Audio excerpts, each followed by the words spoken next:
Yes, sir. Right now?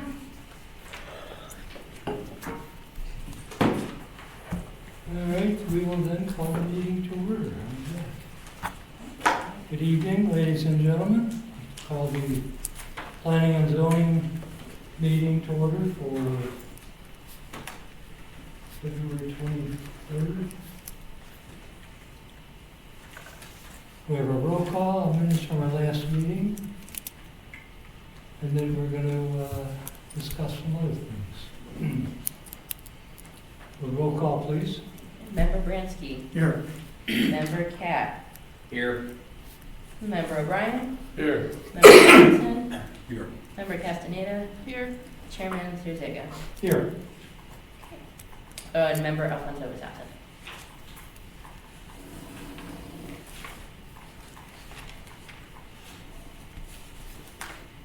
Okay, we have to approve our minutes from our last meeting. Does anybody have any changes to be made? Mr. Chairman, Yes, sir? I don't have any changes or corrections per se, but, just some comments. I noticed that at our last meeting towards the end, we were regaled, let's say, with a series of talking points by Commissioner O'Brien,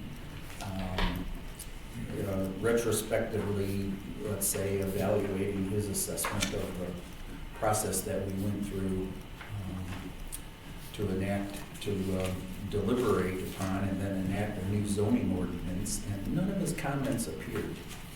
I'm not suggesting that by any means that we have to have a court reporter quality transcript of what we do and say, but I'm just curious why his comments didn't make it to the I noticed that also. Who's our minute taker? Can you explain why those were not in there? Probably because I wasn't able to get them all down. I could only write so fast. Clarify a little bit too. The purpose of the minutes is to capture the actions that the board takes. And I've had this discussion with other, and I'm not speaking to that particular night, but just in general to focus back on what they're about. That's a record of what the board, actions that you took. I do think it's appropriate to put that there were some comments that were made to capture all those comments, though. It's not a verbatim transcript. not asking No. for that. I get it, but I'm also just helping you focus on, there should be some comment about something, but that's really not reflective of what action the board took that night. I do think something should be mentioned in there, but just in terms of detail. Well, if I could respond to that, that was in a section, as I recall, of our agenda where the action we were taking was a discussion. And so I would think that Bill's comments would have been immensely appropriate. I might also add, Mike, I'm not disagreeing with you, I'm just saying to reiterate the purpose of what the minutes are. but my point is, not looking for a verbatim transcript, but just some of his very concise talking points, that's all. I had the experience a couple of meetings ago where a couple of sentences that I made deliberately to make a point with respect to some actions that we were going to take. I wanted them for the record, and they didn't appear, and I had to similarly at a subsequent meeting add to them. So I'm not finding fault, mind you, with what was done to produce these minutes, but I'm just bringing up the point that, quite frankly, I was surprised, if not shocked, that Bill's comments didn't appear. Let me dovetail onto that. We've all worked together for quite some time, some of us for many years. It's good to have a training session like tonight. It hopefully will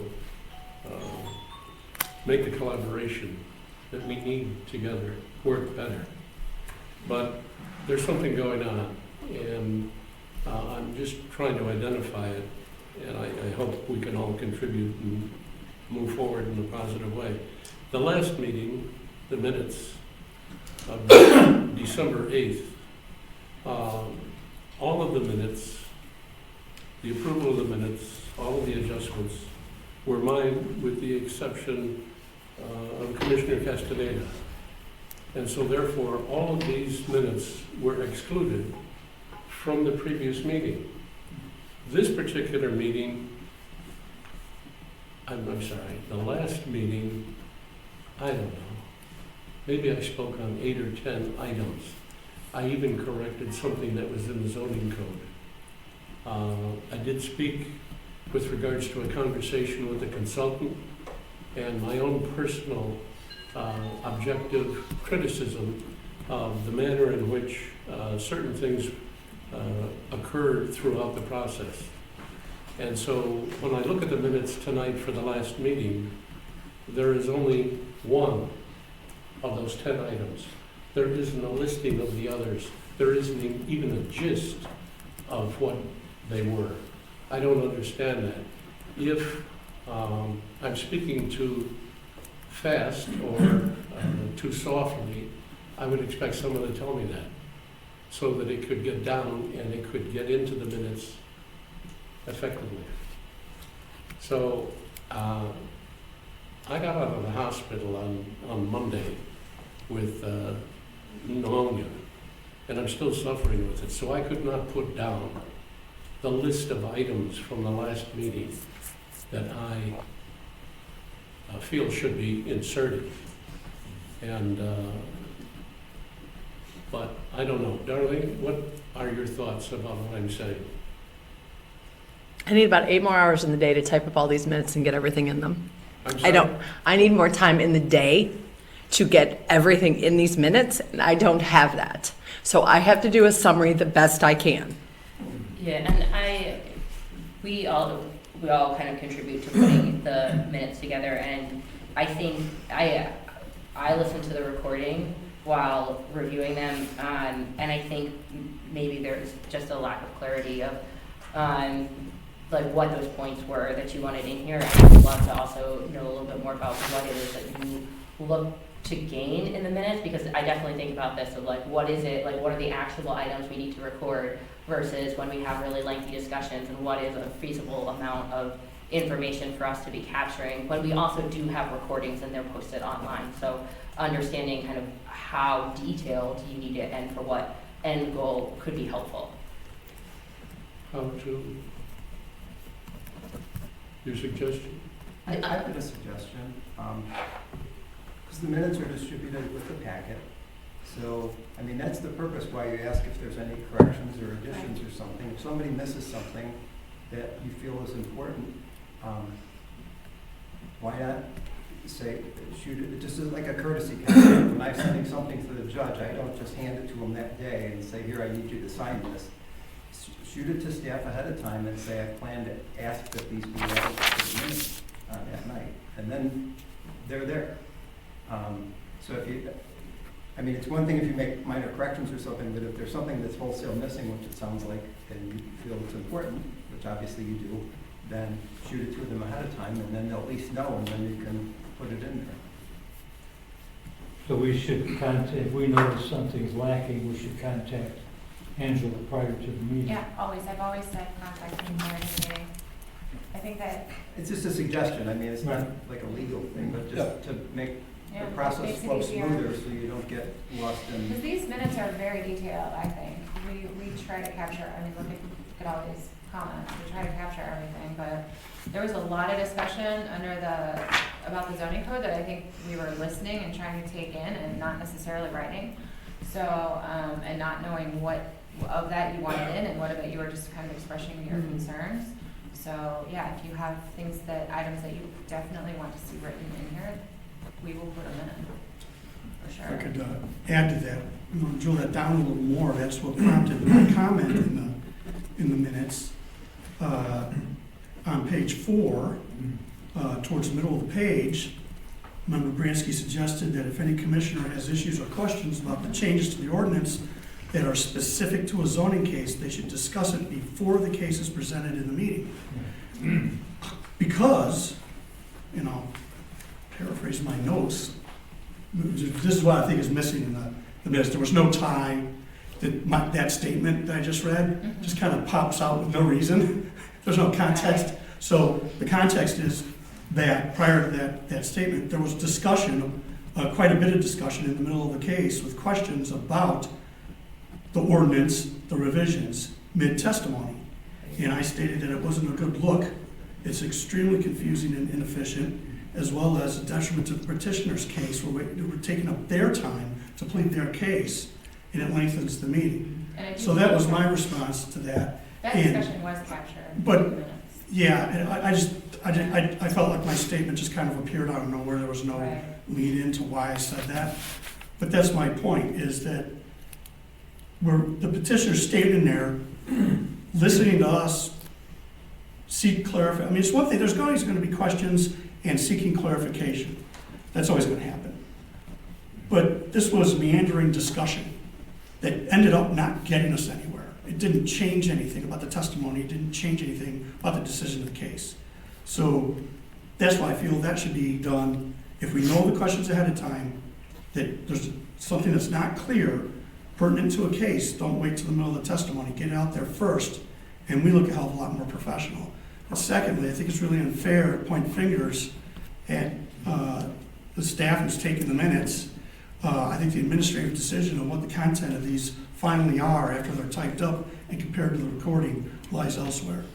So, Yes. I'd like to make it clear that my comments are not intended as a criticism on the quality of our minutes. I think by and large, many of us have been on this commission for a very long time, and if anything, the quality of our minutes is probably the best it has ever been. What I am pointing out is, and it's more a question, a rhetorical question, if you will, who makes the decision, which is what you're alluding to, Seth, on what appears and what doesn't? What fleshes out the context and what doesn't? So that was the only. Ultimately, it's the board's decision, what It's goes you. in your minutes. You make the Okay? decision. And all we're saying is if there's something that somebody didn't get, if you shoot it to them ahead of time, then they can make sure they're ready to address it. Yeah. They're your minutes, it's not the staff's minutes. Darlene just puts them together, but it's not, so it's the Planning and Zoning Commission's minutes, you can put in there whatever you want.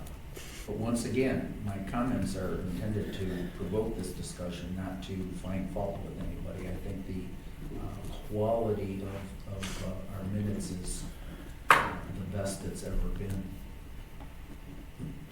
Well, I don't know whether I'm adding something. You can address that problem in two ways. One, you can decide that you have a recording of all the meetings. So if there's any question about it or it becomes an issue later on, those recordings are available to everybody. That's about the best demographic range you can make. Okay, it's there. Yeah. The fact that we are asking staff to summarize our comments and to put, every little point that we thought was relevant, that they may not have thought, they may not think is relevant, is a lot to ask for. Of course. So I agree with what Seth and Chris, what Chris is saying. If the minute meetings are a summary of what happened, or it's a discussion, matters that for which we took action, and we as a board decide that we want to do it that way, and that's what we want to capture in our minutes, then let's do that. Because it makes it easier for Darlene and the staff to decide, okay, well, this is what's going to be in those meetings, and I don't have to be concerned about every little comment or detail that somebody said, oh, you had an and there, or I didn't say it this way or that. That's for a stenographer. That's not for, but we want our minutes to be correct, right? Yes. The gist of the Right, item. so let's focus, if we're going to do that, then let's focus on a summary as opposed to say, okay, you didn't capture everything I said, or a laundry list of things I said, because if you have that, if I'm sitting there listing, going through a number of items, the deficiencies that I see in the zoning code, so I'm expecting somebody here taking notes of that, I'm just not gonna capture. I take darn good notes, I have to in my line of work, but I can't sit here. We've got 5 people talking at once sometimes. So I think we, as Mr. Chair, I think as a board, I think we ought to decide. If we want a general discussion of what occurred, ask that that be captured. That's fine. And at the same time, if there are corrections to be made or matters to be included, then we let the staff know that beforehand. But outside of that, we might as well just hire a stenographer and produce a copy. And I would say for these minutes in particular, we did put a lot more detail into the public hearing because that's a public record and that's something that, you know, we want to make sure that we get right. The other was a discussion, and it was a discussion of a lot of people, of a lot of things, and so we captured the spirit of it, I think, but anything we want to put in there that's in more detail, we will definitely put in. But that even raises, I mean, what is the detail? You can't Exactly, always that's know. what I don't What's know. material Yeah. detail and what's just a list. So I think, Mr. Chair, I think that, we should, it's in our prerogative to make that decision. Maybe we should decide. Do we want to ask for a stenographer, or do we want to summarize the minutes as we've done?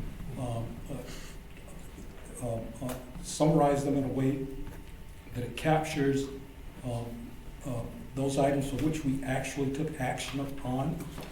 Or I don't think we need a word by word. Right. And also an attempt to capture, as the staff does, material statements that are made during the meeting. Well, I want to make a point that my question was not any criticism of Darlene at all. This just happened in the last couple of meetings, and what in the last couple of meetings has brought this forth. I mean, that's the reason I asked the question, if I spoke too softly or too quickly, but I will, based on the conversation that I'm hearing, I will adjust my comments by coming out with the subject first. This is the subject. And then, depending upon the length I may comment on that particular subject, Darlene can pick up whatever notes, but at least in the minutes, the actual topic or subject is clear. I think that's really You know, helpful. because there were 8 or 10 Yes. the last time, and only 1 is listed. Yeah, So there has to be a reason why the other 7 fell off. yeah, I think it might have not been clear, so I think that would be very helpful. Yeah, I was gonna say, I Yeah. don't know what the time was. It's, a discussion was had about this subject. Member O'Brien raised issues regarding that. But to sit there and, again, verbatim, the list. I wasn't expecting verbatim. Right. So that's. But the absence, And that goes to what, Seth was talking about, context too. So maybe we should, maybe we should, Mr. Chair, think about it in terms of just the minutes, include subjects that were discussed, okay? And who discussed them, and that way it takes the pressure off staff to one copy, make a determination as to what's material. And then the 3 of them having to sit down and say, okay, well, let's put this, I remember O'Brien bringing this up, we need to flesh this out. Maybe we should just simplify it and have a 1-page summary of what happened. So I wouldn't, I'm not setting a page, but a page limit, but that. Well, in some of our cases, we have to make sure we get all the details in there also. You have the recordings. Well, and Right. questions and clarifications that we have for staff. If it changes the motion, if it appears to maybe even change the flavor of how the case goes, are definitely important to have in there. Yeah. But if it's just you know, going down a bunny hole and nothing comes of it, does it really need to be in there? Probably not. But again, but how do you do that? I mean, yeah, she's sitting there trying Well, to think. Yeah. She doesn't find out until She's it's taking it over. down, it's up She to, doesn't know until it's over whether we. it's up to the rest of the staff to bring it Whether it forward, was a so is rabbit this hole or really not. Yeah. in context or not? I mean, But I think what we're finding is some things, it goes to that evaluation of what is material to go into the minutes, Yeah. and we may have differing views on what that is, and I think,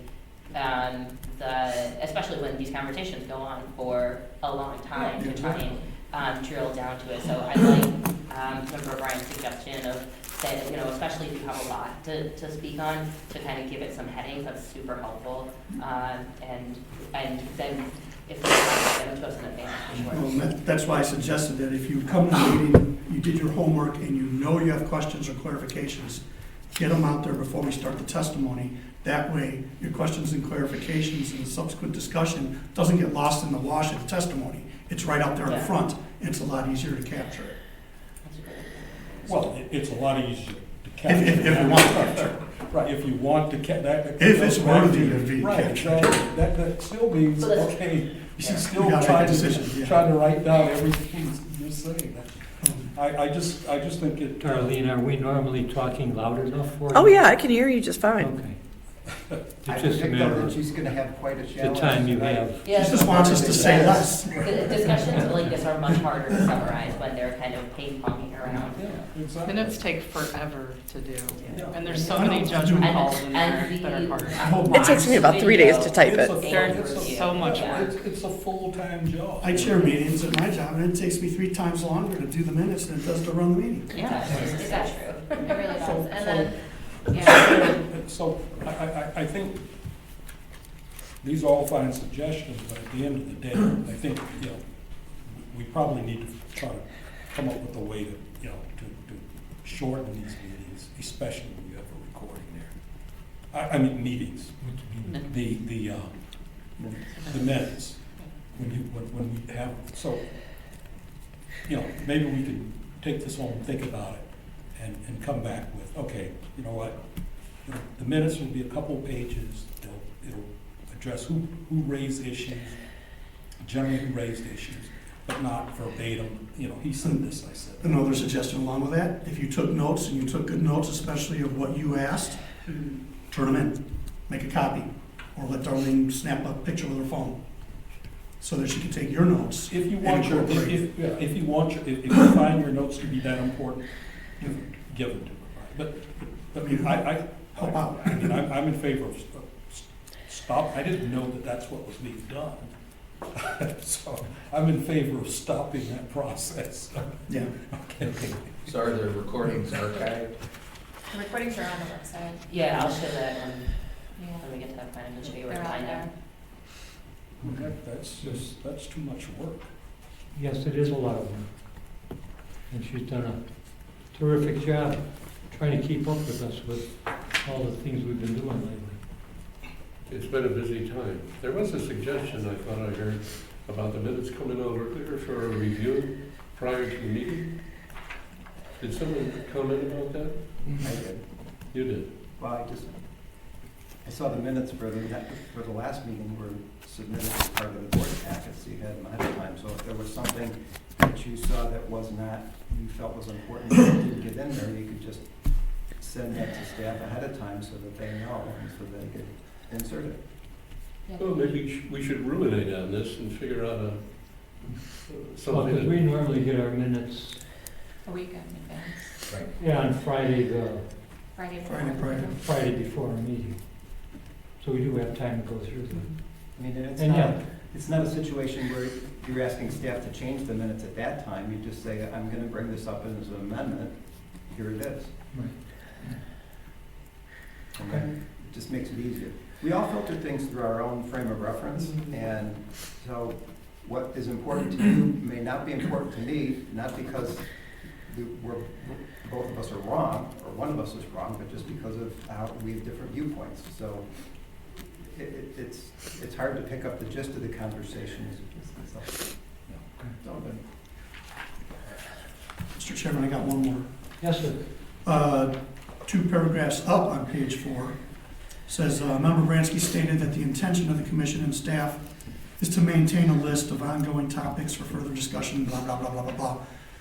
The way that it sounds like I'm saying that the commission and the staff has the intention to maintain a list. That's not what I was trying to say. I was trying to say the intention of the list was so that the commission and staff would have a list, or would not lose the ongoing topics, is what I meant. So if you just kind of flip-flop Yeah. the maintaining of the list and the commission and staff, I think it'll come out a little better. Okay. Because I don't want to sit here and say that I'm stating what anybody else's intentions are. Mhm. I don't get paid enough for that. All right, and anybody else have anything they'd like to change? If not, I will then call for a motion to approve as corrected. That's so moved. I'll second it. O'Brien? Okay. Roll call, please. Member Bransky, Yes, Member Cap, Yes. Member O'Brien, Yes. Member Johnson. Member Castaneda, Yes. and Chairman Sirzega. Yes. All right, so what do we want to have Chris talk to us first, or? I will, I guess I'll start, and then we can have Chris and Valerie talk. I just wanted to, I guess I don't need to stand up for this, but I wanted to just say that tonight we're going to do a couple things, just based on some of the comments that we've heard and some of the questions we all have. Chris, Cummings, village attorney, and Valerie, our village planner, have prepared to review some of the topics that were discussed at the last meeting, and then we're also going to begin to look at the new zoning code and some clarifications on a couple of topics. And we don't have any other items on the agenda tonight, so we thought it would be a good night to start this discussion. So I don't know who wants to start. I can start off. I do want to first acknowledge we have someone in the audience and see if we wanted to do public comment before I jump into things. Did you have any comments? I did. Okay, all right, great. So let me get set up here.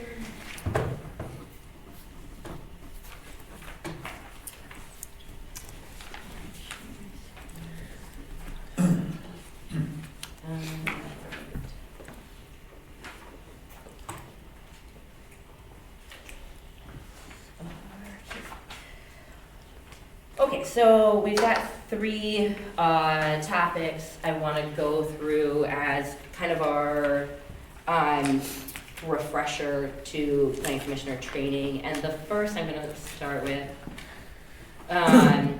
is just an overview of what our new application and changes to the memo look like, because I know, yes, I will zoom in and make that larger. Let me get down to, is that better? oh yeah, thank you. Okay. So yeah, I'll zoom in and walk through this. So we made some changes to the application that are coming with the new processes that we have in the zoning code, and streamlining a little bit. Previously, we had multiple different applications if somebody came in for different zoning actions.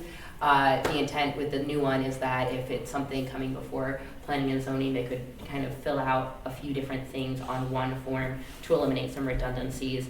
These are now, they're new PDFs that can be filled in online, so it makes it easy for someone to do it from home. They can do it from their phone. It can be emailed in or submitted through the portal. And then some of the formatting is a reflection of updates that we have in our forms and our memos and fonts and whatnot throughout Village Hall. So some changes to the board memos, internal memos, all of those good things.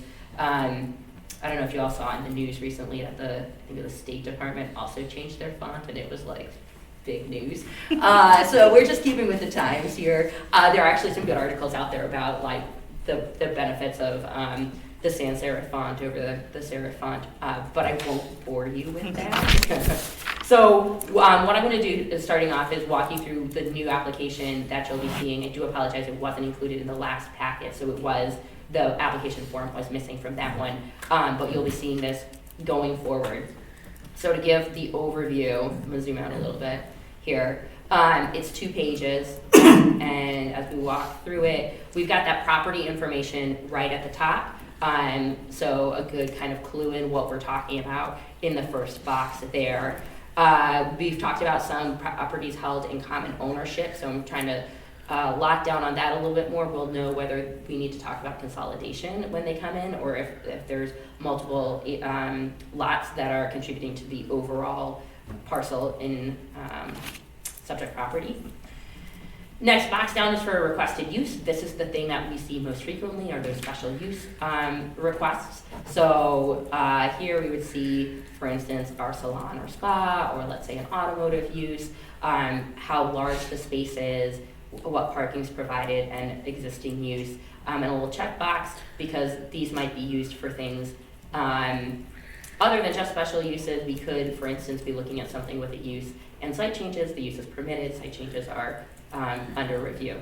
So that kind of takes us to the next stage, is if somebody's doing, let's say, a site plan review, for instance, the Hartford building, were they to come in, they would fill this out and give us some information, check the box that says new construction. Or if somebody was doing, let's say, alterations to the parking lot that required review from the administrative review committee, check that box. And then provide some metrics here so that we can see easily at a glance what's changing. And then on the right side, these gray boxes are kind of intended to be as a guide for the person filling out the application, as well as for all of us looking at it. Kind of, again, a quick grab of how are we filtering this through? What are the proposed changes? So is it new construction? Let's say it's just a site alteration. Maybe it's not new construction, that's a little bit fuzzy. If there's a floor area increase of 20% or more, that's the trigger for when it needs to be a site plan review. Some questions about plan developments, because that process has changed now, when that is either required or could be elected by the applicant.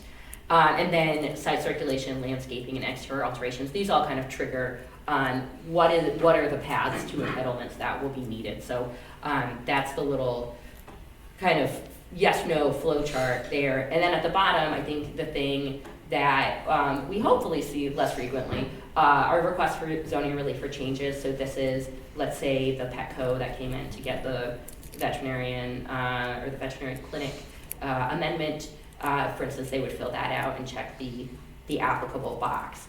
And you might be thinking, how does the average person know this coming in the door? And the answer is generally they don't, and they talk to Angela and I, or Darlene, and we help them through this. So I'm gonna hit the second page and then come back to that thought. The second side is all of that information. So we'll get the applicant, that might be the property owner, it might not, especially like with the special uses, the applicant is usually the business owner. We'll collect the information on the property owner as well. There are a few acknowledgements there that they agree to, and then area for signature.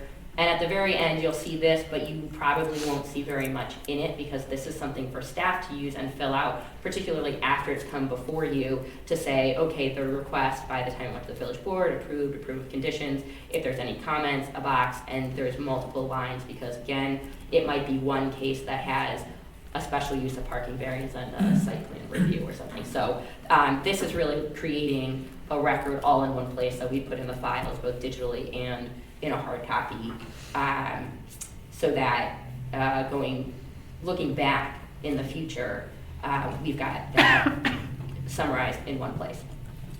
So that's the form itself, and this is for non-residential. There's a much more simplified one for residential, but I'm not going to go through that today because I think we'll see less of it, and I don't want to dive into too much all at once.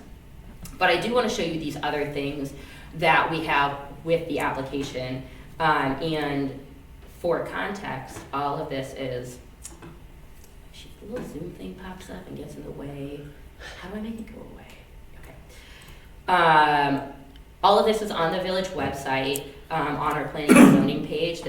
I've been making updates as we've updated our ordinance and some other things. So this is a first landing page that if somebody is searching for the information that comes to the website, governments and departments, under community development, planning and zoning, we'll get them here. And we have our reference documents on the top, the zoning ordinance, our comprehensive plan, master plan. Some of our frequently asked things, including versions of the map, how to find out, basically trying to field the things we get common phone calls on. And then all of the applications are here. So actually, along with that, the non-residential application, let's say you're coming in for a special use, I would guide somebody to come in here, grab that worksheet to answer the standards for a special use. They can, again, do it on their computer, they could do it on their phone. This is filled out by the applicant, and everything gets typed in here. And that's really helpful because it makes it really easy for us to go from receiving the application to putting it in your packet without having to read somebody's handwriting, without retyping it, and without having staff translate the words of the applicant. So now you're getting it directly in their own words.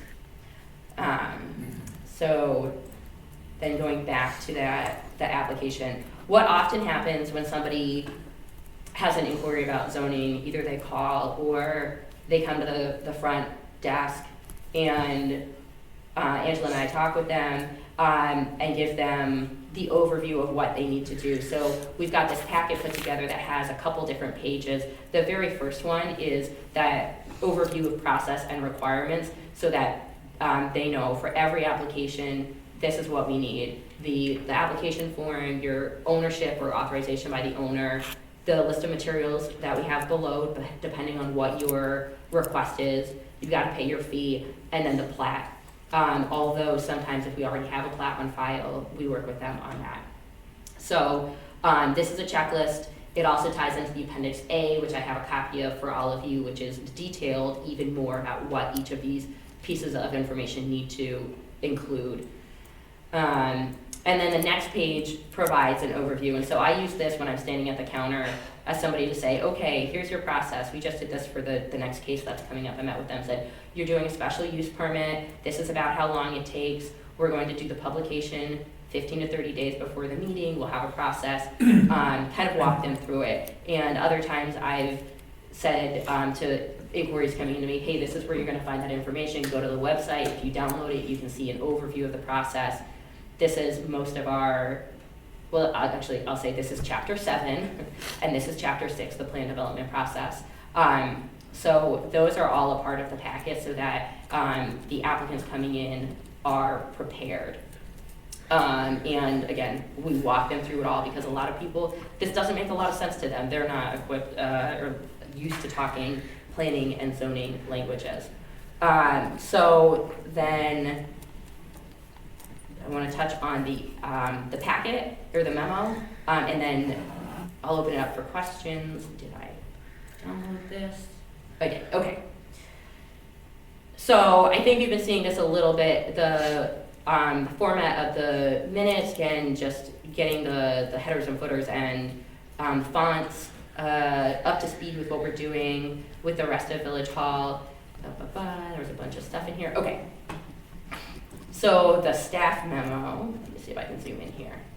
Most of the information here is the same as what it was in the previous memo. We've just tweaked the font and a little bit of layout. And really, that's to make it easier to at a glimpse grab the information by using tables and a little bit of spacing to make things clear. And, oh, I forgot the other thing I was going to say. Okay, so of the information you always see here, we've got the one photo that shows the site, and then the applicant information and what they're requesting. I like to include the pin on everything because it's a useful reference. We walk through the zoning and land use. I think this should be familiar to what we were doing before. Again, just using the spacing and tables to make it a little bit more clear. Documents for review, I think, is making the table is a little different. I think this is important to have clearly articulated because these are the documents that everything's being based on. So I like to add in there who provided it, and kind of that reference if anyone's looking back in the future, like exactly what was it that we saw that night. So that's in there clearly. And then as we go through the background, this is similar to what, how it's been done all along. I added a little history section because I really like to go back and dig into the history of the site. Are there any existing variances? Is it a planned development? Is there anything special we need to know? And I also find that super helpful as a planner, going back and reading previous memos. There can be little clues in there. So introduced that section on history. And then I think the rest of this stuff is pretty standard to how it was. We're going to talk a little bit about findings of fact as we go through the training. And then we've got the motion at the bottom there. So that's kind of a look at the things that changed. Oh, of course, the one other thing is that the exhibits are now, I think previously there were a lot of images or more images that were put into the body of the text. I pulled those out and started including exhibits so that they're a little bit bigger. We can put a little more information on those graphics, and it's easier to manipulate when they are standalone instead of embedded into the body of the text. So that's the goal with that change. And my template, I should say, is always to give you that context plan, site plan, and then if we've got the other information pertinent, so a look at what the building might be, the floor plan from the applicant.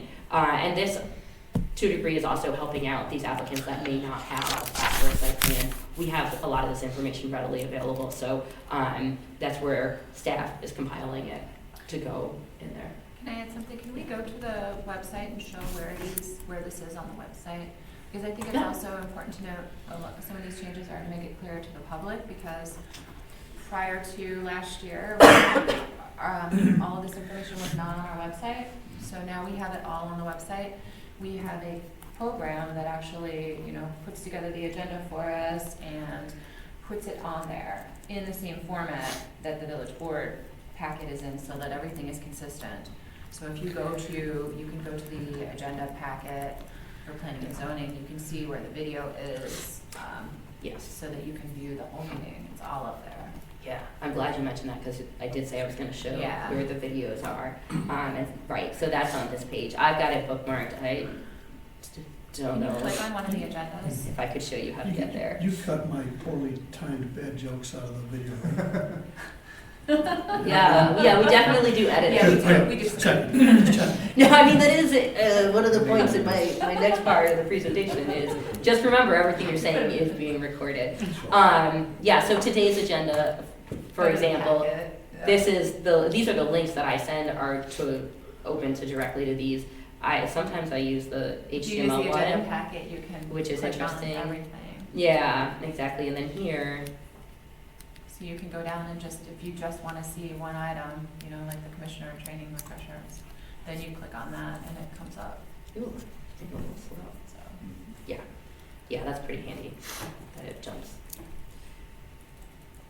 Well, when you send us the notice and we go with the link, we're going to the same place. Right. Yeah, I'm Yeah, sending it's you the been- links it's direct. It's slick, yeah.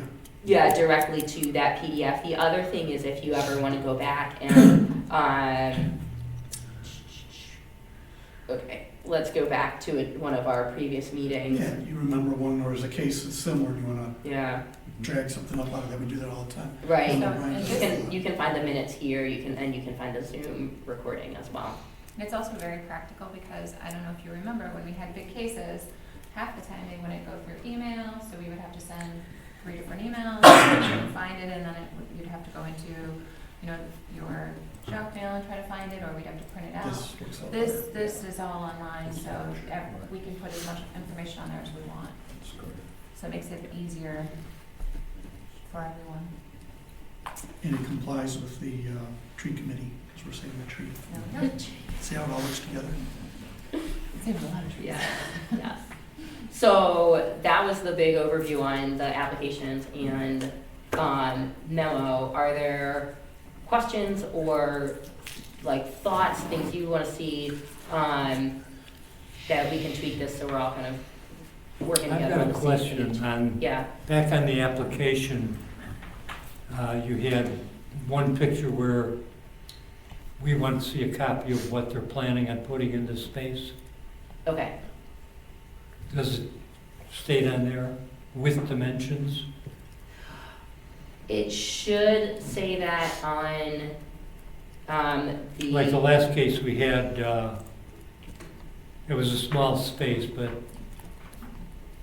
with, yeah. you know, we need to have an idea of what kind of There's a block box. dimensions are. Yeah, that is generally a good requirement. Sometimes the small business owners are less, have fewer resources to be able See, to That's put all that together, so I try to help them with that. where you say under the header, general requirements of Yeah. all plans.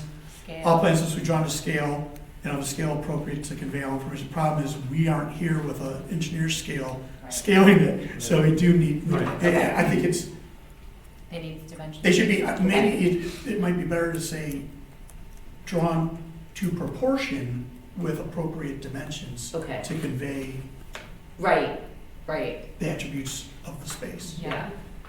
I Okay, mean, we don't need them to draw it to scale, it's just a set of plans, obviously. Yeah, we don't. It's yeah, a we don't- difference We between, just need, like, if this well's 10 feet, this one's okay, 12 so feet. general dimensions. See, I would disagree. well, I the will- I'll work with development them on coming in that. here's a different Okay. story. So I mean, the homeowner, I would suggest that what you're asking is added to this, and it's intended more for the residential applicant. that's what I mean, the residential is what I'm thinking, speaking to. Right, right. Obviously, yeah, I mean, you get, like when Portillo's came in here and stuff, we don't want a proportional sketch. Well, We want exactly. plans, but, On the back of a cocktail. And I think that does make the difference of like understanding the sophistication of the applicant and how, what the expectations are Joe, a based on homeowner that. might not Yeah. know how to draw something to scale, but if they can at least show us where they want their fence somehow in proportion, or their deck, with some proportion and some Yeah, basic dimensions, that's, I think, okay. fair to ask. I mean, you can handle that just by saying, I mean, you could possibly say and/or scale. True, you know? yeah. Okay, drawn to scale and/or scale, convey the information. That way, you have a professional developer. who Yeah. Should have that information, so. Right, I right. consider just putting and/or. Okay.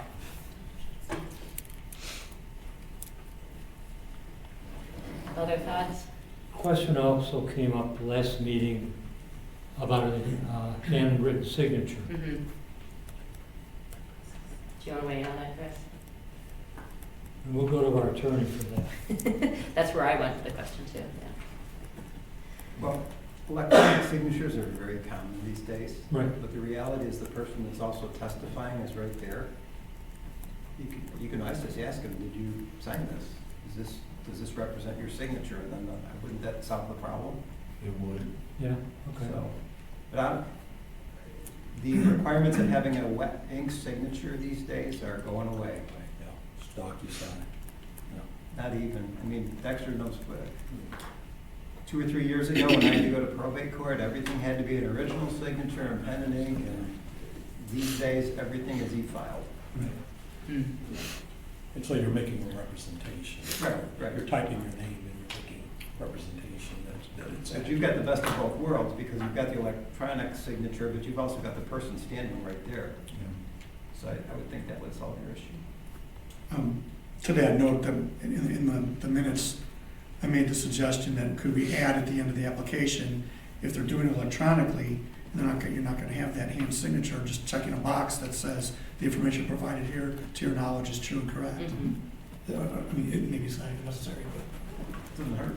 But I noticed page 2 of this application form, about midway through, does have name and signature and date, so. There's a bunch of different ways, though, you can sign electronically. And what I have found is most people are still, even if they fill it out on the computer, they're still printing it and signing it and bringing it in, or signing it and taking a picture and sending it, yeah. Or you can just simply delete that whole line, require that they're making a representation, state that they're making a representation. Oh. The information they're providing is Yes, accurate, accurate. Check and, mark, yeah. and Okay. so on and so forth. So, Okay. you know, I think the reality is having a written signature there doesn't guarantee that that's the person who signed it either. Right. Well, that should maybe a little gentle reminder that all testimony is given under oath. That's what I'm saying. It's So- you're making a representation that the information that you're providing is accurate. And that it's, you know, if you want your application or whatever. So, yeah, but it's, I think this is just, you know, this is great. I mean, it's the visual and the laying it out. We've never had anything like this, you know, having all computerized and all available, and being able to download this information, easy to use. I think it's a great visual of how to get this done, and it's, you know, something that probably should have been in place a long time ago, but you guys have captured it well. Yeah, great that it's online. Yeah. Yeah. That's helpful. So you do a lot of thought to it, it's great. Okay. All right, so jumping in to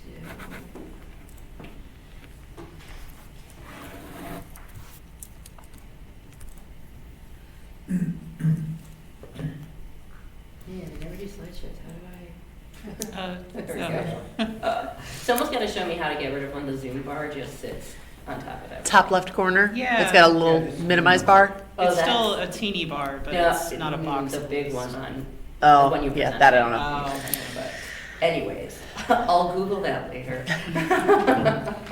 Okay, so next up, we're gonna do this training refresher. I term it a refresher because I know most of you have been doing this for quite some time and are familiar with the ins and outs of the job. But I think of it a little bit like professional development, just like anyone with I think probably everyone here has some sort of accreditation they maintain. So this is our little version of that. Making sure that we are staying sharp and up to speed. Continuous improvement. Yeah, exactly. So I thought of it as some of this may be new information. Some of it might be something you already have tucked away and know where to find it in the file. And some of it might be dusting off the cobwebs. I love it. Thanks, I really like that. So Good use of clip art. a lot of, yeah, Google image search, it really delights me. So the curriculum is based on, it's kind of a Cliff Notes version of what the APA Illinois and the Chaddick Institute do. I think that they've come out years in the past to do some trainings here. By doing it in-house, we get to keep it relevant to Homewood, but on the flip side, this also includes some things that are just good practices to cover. So it's not like, hey, you guys aren't doing this right. It's just all right, let's go through and make sure we're all on the same page, tuned up, and working together towards our common goals. For reference, the Chaddick Institute training is 2.5 to 3 hours long. I only have 8 slides. So the duration is going to definitely be dependent on how much conversation happens here, but I want to hit those highlights and get us through it. So going through process and responsibilities, I'm going to start at the beginning, and this is a graphic that is in the zoning ordinance under chapter 7. There's a couple different ones for different processes, but I added that box at the top, which I think is missing, where staff assists the application and the applicant and processes the application. So I've talked about that a little bit, about what happens when somebody comes in and needs a form of zoning review. Usually maybe Darlene catches them, or they go to the website and get funneled to Angela or I, and we'll talk with them to say, to work through what are the entitlements that are required based on what it is that they're trying to do. I use that flow chart to show them, okay, here's what you're gonna need to do. You're in this district, it's permitted, it's not permitted. Point them to the applications. If they're in person, I mark one up in paper and then give it to them to take home and do their homework on. let them know the requirements. And then we'll also at this point do a preliminary review, so that is, and the history. So looking in, again, is a PUD, does it already have some certain entitlements? Is there an existing non-conforming use? What are the parking requirements? Does it meet that, or are they going to need a variance even though they're a permitted use? So that's kind of what we do to work with the applicant to know what are the things that they're going to need and get them on the right track. So then they usually fill out the application, and we might continue to work with them to make sure everything is buttoned up. Sometimes there's a little back and forth on, getting the standards filled out correctly or getting the owner's authorization so that we have all of that together to get to you all. So then we do the notification in the newspaper. We send that out within that 15 to 30 day window, which kind of locks in that they're coming to see the Planning and Zoning Commission for a public hearing. And we get the letters typed up and mailed out. And then the fun begins and we get to work on preparing the memo and the exhibits. I think in working on that memo, we really try to anticipate the questions that the commissioners might have or concerns from the public that might come up so that we can provide the most information up front and also give a comprehensive overview of the details that are pertinent to the zoning ordinance and that action requested. So sometimes that may include a summary of the guidelines, policies, or regulations that the commission uses to make their determination in order to create that comprehensive record too, because this does go, again, online for the public. It becomes a record document, so it can be helpful for us looking back in the future to understand what the context and the conversation at that point in time were. So then the memo and the other items, like our minutes, get compiled into the packet online. As Angela said, we have this sweet online system now where we kind of are able to, it's magical. It does so much work, and then we hit publish and it goes out to the public side where we send the link to you. So that's when I send my email out to all of you. We send it to the applicant so that they are aware that they are scheduled, make sure that they know they need to be here, ideally in person. If there's going to be something impacting the property, we try to get the property owner as well, like with the CD1 price cleaners. I said, hey, you gotta have, sorry, I think that was the appearance commission. Yep, that might have been appearance commission. But anyways, we said, hey, the property owner needs to be on the call as well. And then I do some prep with the applicant to make sure that they know what they're walking into, because it can be overwhelming. I've learned this through working with different people, that some people get really freaked out when they stand at the podium and have the 7 of you up there, and they might be great at describing what they want to do one-on-one, and then they kind of fall apart when asked questions. So I try to work with them and make sure they understand, like, this is what's going to happen. These are the types of questions that will be asked, and especially like when they're writing a narrative and when they're answering the standards, telling them that this is all preparation for the conversation that we're going to have here at Planning and Zoning. And then lastly, as we get close to that meeting, we're also answering any questions that come from the public. If somebody got a mailer, hey, what's going on? Can you explain this to me? I think the phone number, one of our phone numbers is on that, so they call directly. But that's also an opportunity to answer any questions that you have. So we are here as a resource to all of you and to support you in the commission, but it doesn't only have to be in this room from 7 to 8:30 on a Thursday.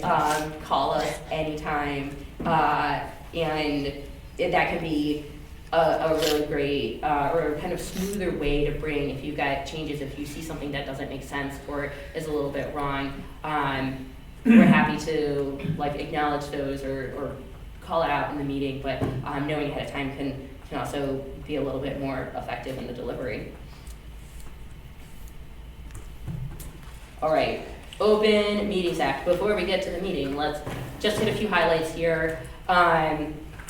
We discussed this a little bit recently. A meeting can be in the form of digital communication, so emails, text messages, phone calls, Zoom, etc. And anytime 3 or more members are gathered, it can, or on that communication, it can be considered a meeting if there is business being discussed. Of course, they're all neighbors. I get together outside of here. I know you're like having really great block parties. It's not a meeting if you're not discussing business, so just don't discuss the business at the block party. And keep all of that in the open meeting so that it is accessible to the public.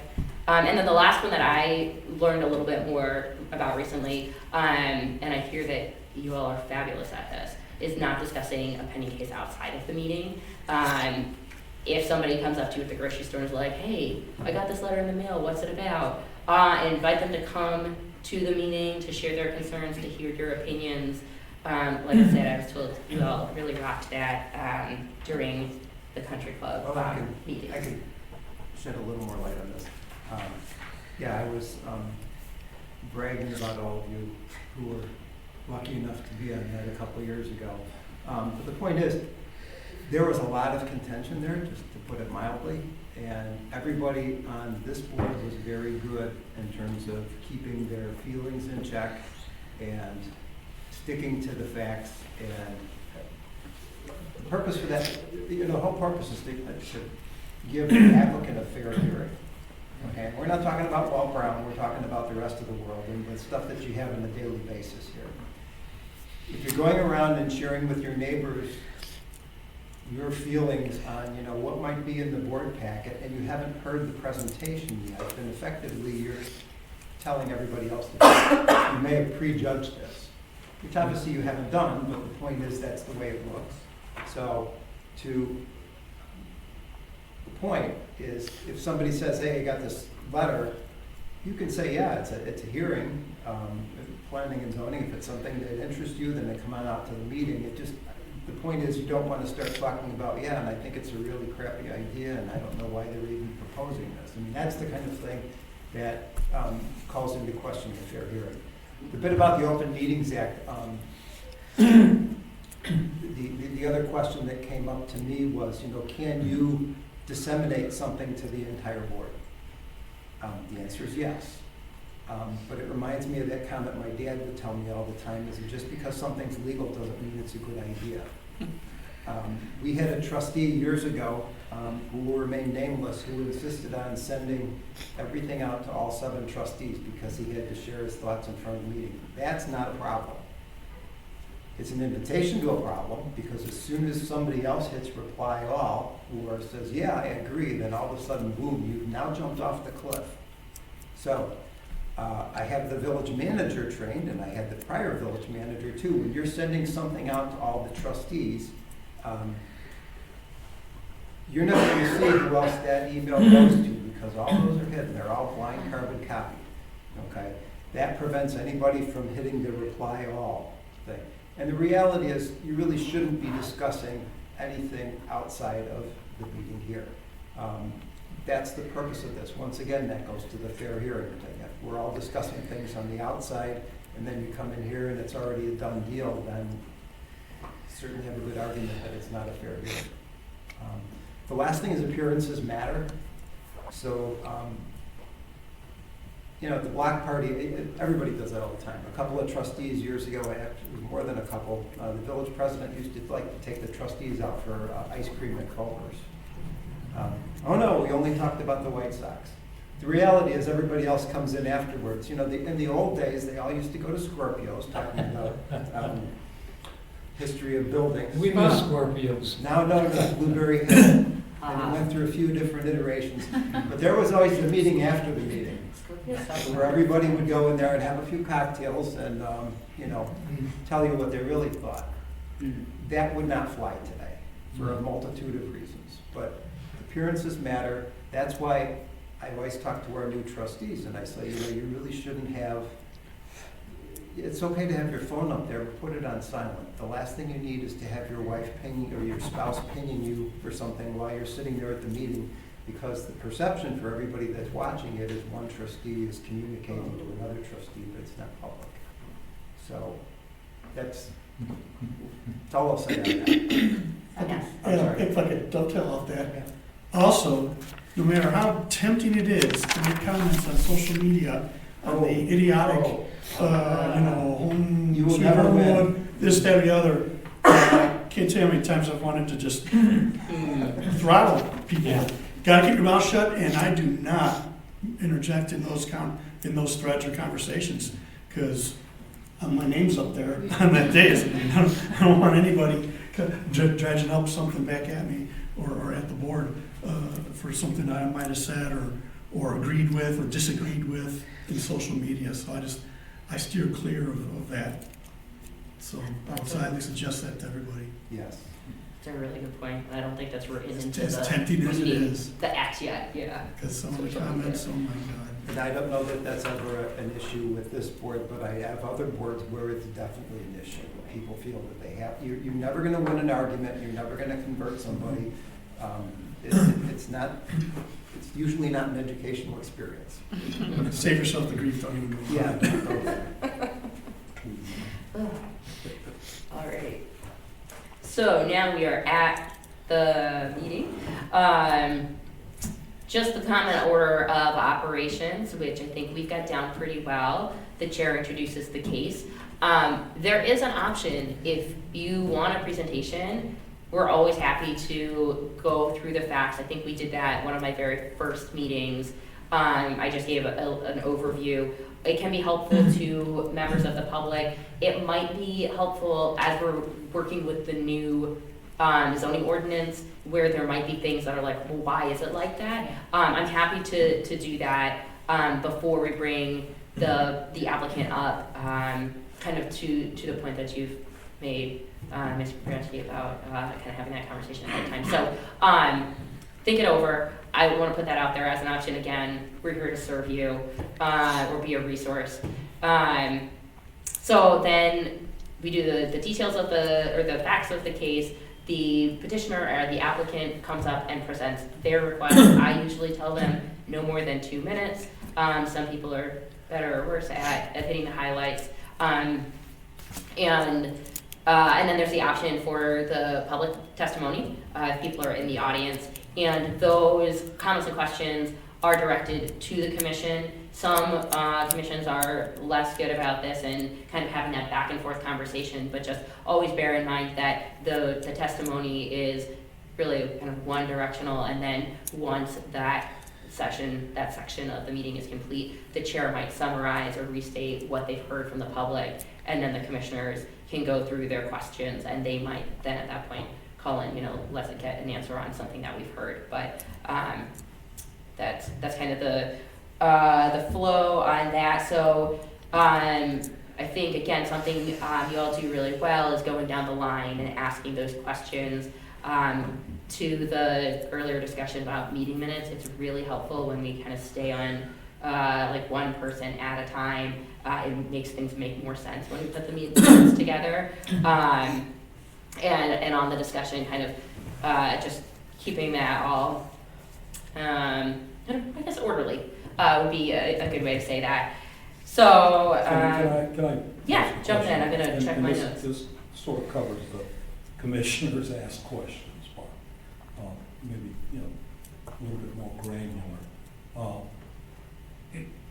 Our meetings go on, in my personal opinion, a little bit too long. For matters, especially for smaller matters. I'm not talking about the big development cases and big company issues that come up. But when we have matters that involve things like fences or hair salons, so on and so forth, the flow, the chair, summarizes what the issue is. The questions start. The chair elects to have each of us speak. But then that conversation starts, and it goes, and then it ends up coming back around to a second round of questions. Everyone has a right to do that. You can't say, well, I just thought of something that I did. I just, I don't know how to address it, but I think my concern is the optics of the public, seeing that, and when they see that, and I've had people comment to me that you know, boy, you guys spent all that time, you know, with asking, drilling this person about, with these questions, and it went on for an hour or so. And then we finally got back to the topic. If there's any suggestions, you know, thoughts about how we could, you know, streamline that portion of it. You know, some of it relates to preparation. You know, some members are much more prepared to discuss the issue. Some members have great points to make about the history and understand and can enlighten the committee, the commission about issues that are important. One topic that as concerns that is the question, and I saw this at the meeting before last, and I forgot what the issue was, but there was a conversation, and Chris can address this, sort of talking about, well, this is what our zoning ordinance says now, and this is what it's going to say next week. Yeah, that was tricky. And so maybe we shouldn't be doing this or that. No, our obligation is to follow the code as it is. Likewise, going forward, while it's important to have the historical and be able to you know, address historical changes when an applicant or petitioner is in front of us, discussing the old code, you know, has its detriments, because the petitioner's there asking, well, what does that have to do with me? And the issue before me, but my petition, and which zoning ordinance are we using? So I don't know whether it's something that, you know, we can do something about, but it's something that I think we should, from the public standpoint, I think we should keep that in mind as we're dealing with the public. I don't think any member of the public needs to be drilled or their credibility questioned. I think there are ways to get the information that we want. If we don't think something is correct or accurate, we can certainly follow up with questions. But I don't think you can, just sort of spend the night wrestling a point of view with and grappling with these issues, and with that petitioner who's there to have their business taken care of and to move on. So, maybe that's something that we should just generally be aware of. But if there's something else that maybe, whether it's Robert's rules or whatever, that we might find a way to address. Yeah, I think some of those items, or some of the concerns you're bringing up are things that I have on my next slide here. So that is a good lead-in, although Chris, were you gonna say something? Probably what your bullet points Yeah. are, but to Dexter's point, it's really important to you all, because you live with both codes, but the reality is there's a new sheriff in town. So I think, especially if there's going to be any contention as far as your decision, you really should not be talking about what it used to be and what it is now when you're discussing the case. It's got to be, this is the code, this is what we're following. We can talk about history later when you have a cocktail or something else. If you don't like this, that's fine, but the reality is this is the law right now, so that's what we have to follow. The second thing is, and it's just like, I go to traffic court. I was there in the basement of Markham the other day, and they had 100 cases there. So for me, and for the judge, and for the other attorney that's there from the other town, it's a very road experience, It's like, okay, another speeding case. For the person that's at the other end who's walking up there, maybe this is the most interaction that they are going to have with the village of Homewood for most people here in their whole time that they live here. They may pay their water bills, they may buy a village sticker, but they didn't have to come in front of the board to buy a house in town. But they do have an opinion of us. And the other thing is to remember too, is that from their standpoint, they're trying to honor the process. There's a lot of times that Tony, the building inspector, or Jerry before, drive around town and find things. Imagine that. But here's somebody who, and even if they had a stop work order and they are halfway through building their fence, they're trying to honor the process, okay? So, it's hard to keep that in mind sometimes, but they're trying to do the right thing. So, I would encourage you to try to help them along with that. I mean, but the big thing is, this is the biggest event probably that's happening to them in a long time. So be mindful of that too. And, you know, maybe try to scale your time depending on how, you know, the gravity of the matter that's involved. You know, if somebody wants a fence in their side yard and they're in a corner lot, I don't think I've ever seen anybody get that denied, but I have seen hearings that go on for quite a long time. For something like that. On the other hand, you know, the Calumet Country Club things, yeah, let's ventilate that for a few days. Yeah. Okay, so try to think about, you know, how, if I was gonna look at this and based upon what we've done in the past, how much time should we be spending on this?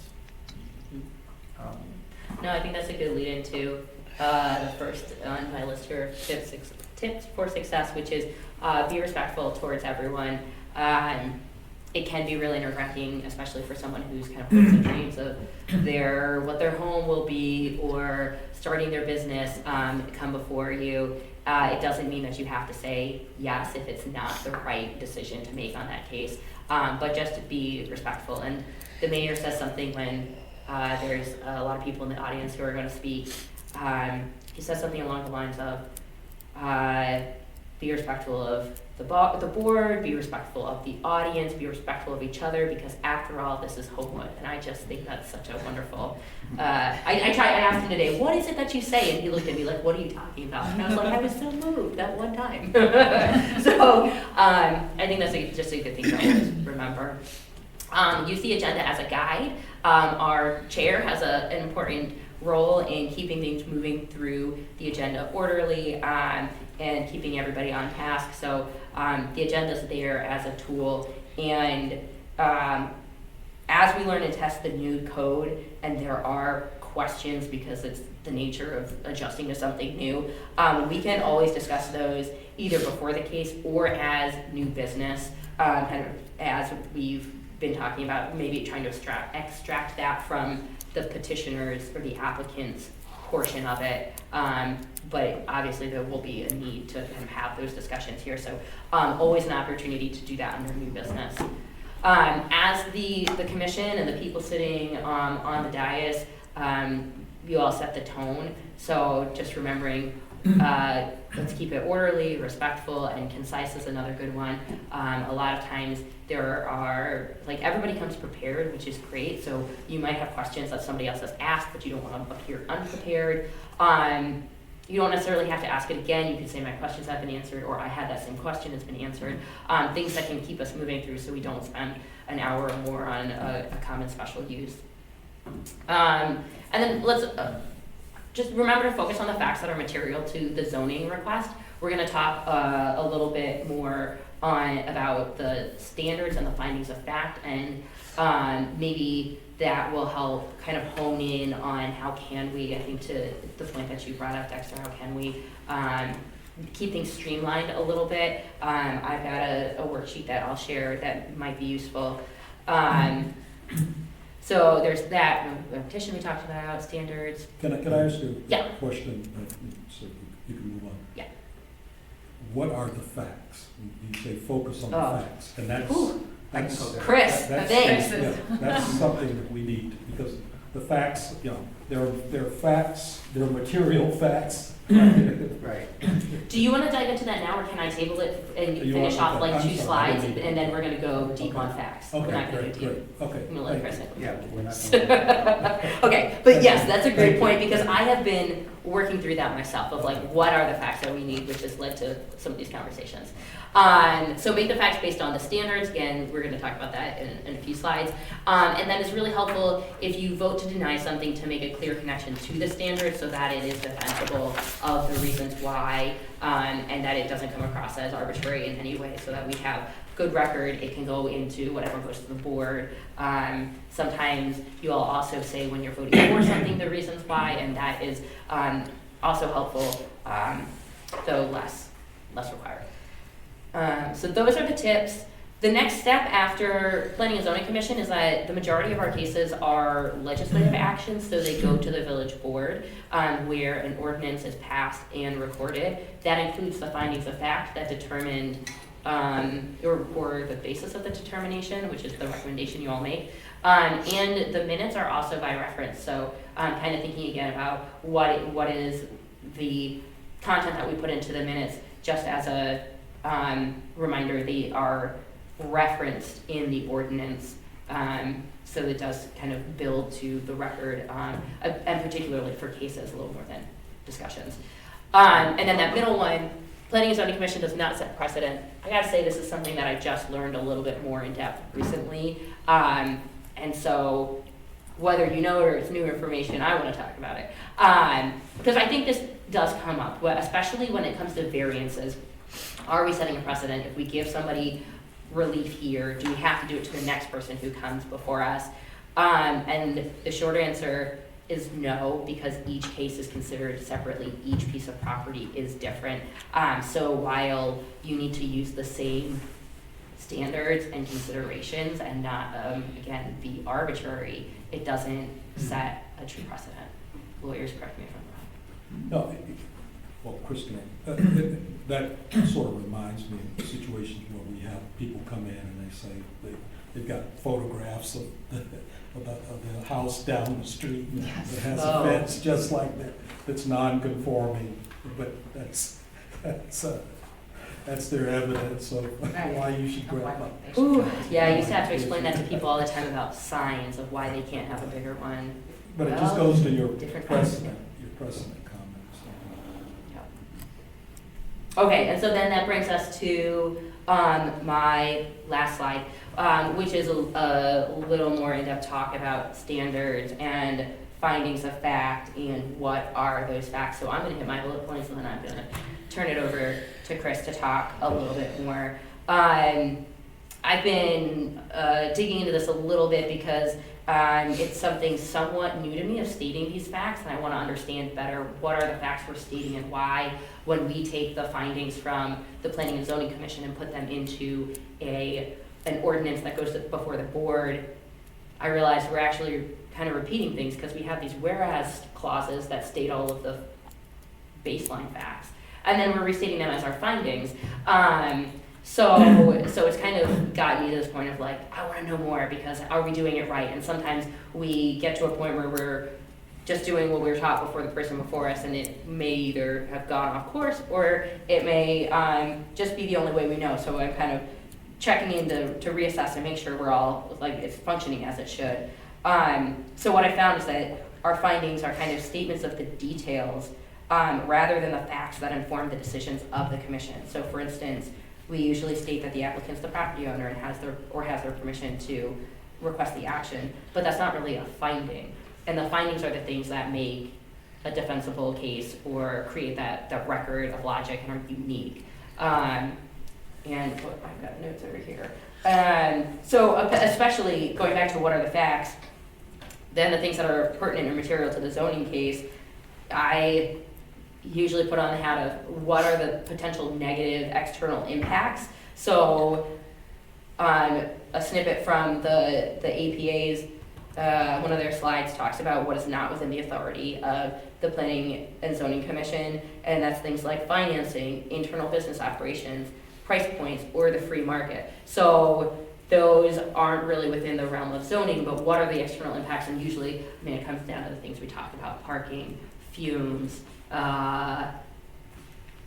noise, and that's why the packet is kind of structured, the staff memo is structured to include, like, these are the considerations from the zoning ordinance that we should be looking at. So that is my limited knowledge on the topic. Chris, if you want to add more.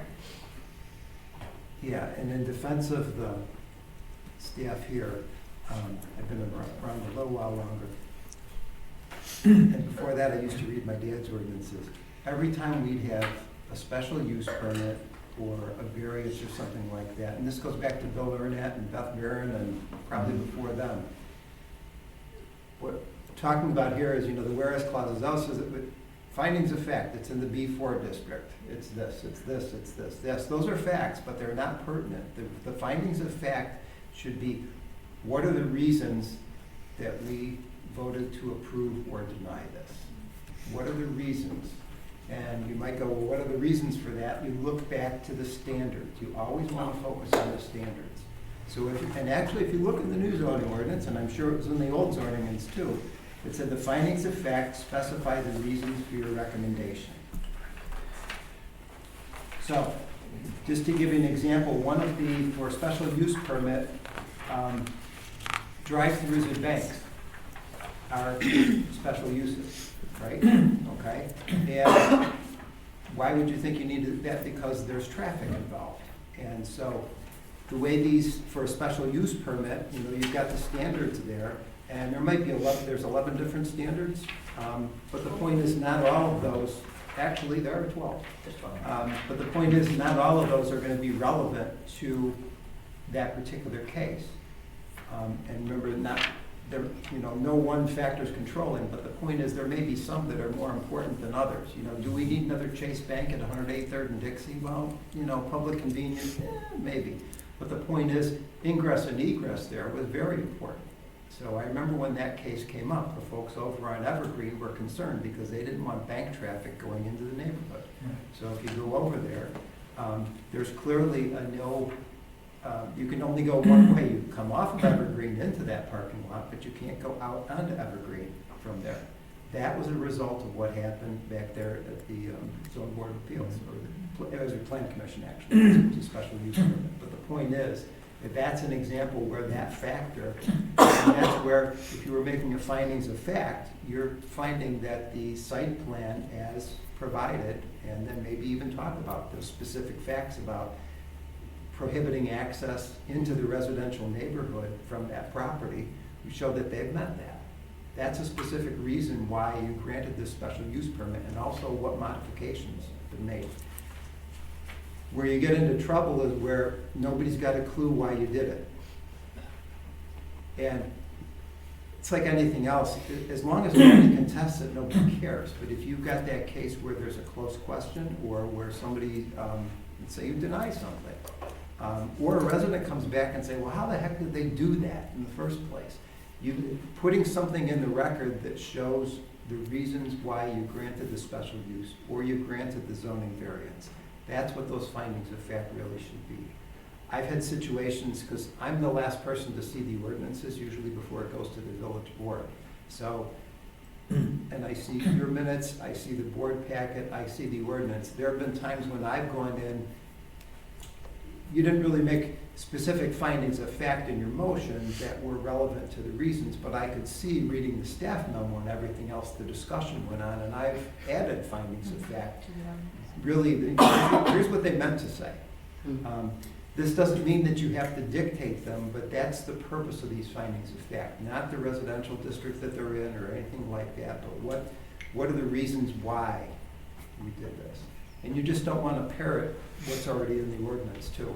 So for the, for a map amendment, does the current zoning or the proposed zoning more closely conform to the stated goals? You don't want to come in and say, we find that the current zoning or the proposed zoning closely conforms to the, no, that's not the point. It's got to be, that's when we get talking about precedent. Each one of these is very fact specific. The fact that the neighbor across town was allowed to put a ramp or a fence or something else really is irrelevant to this person, because there might be totally different facts for what happened at that time with that particular residence. But the way that you distinguish that is to explain why you're doing what you did in this case. That's true. So if we want the findings of fact chock full of case-specific language, are we developing the findings of fact during the meeting would be a better course?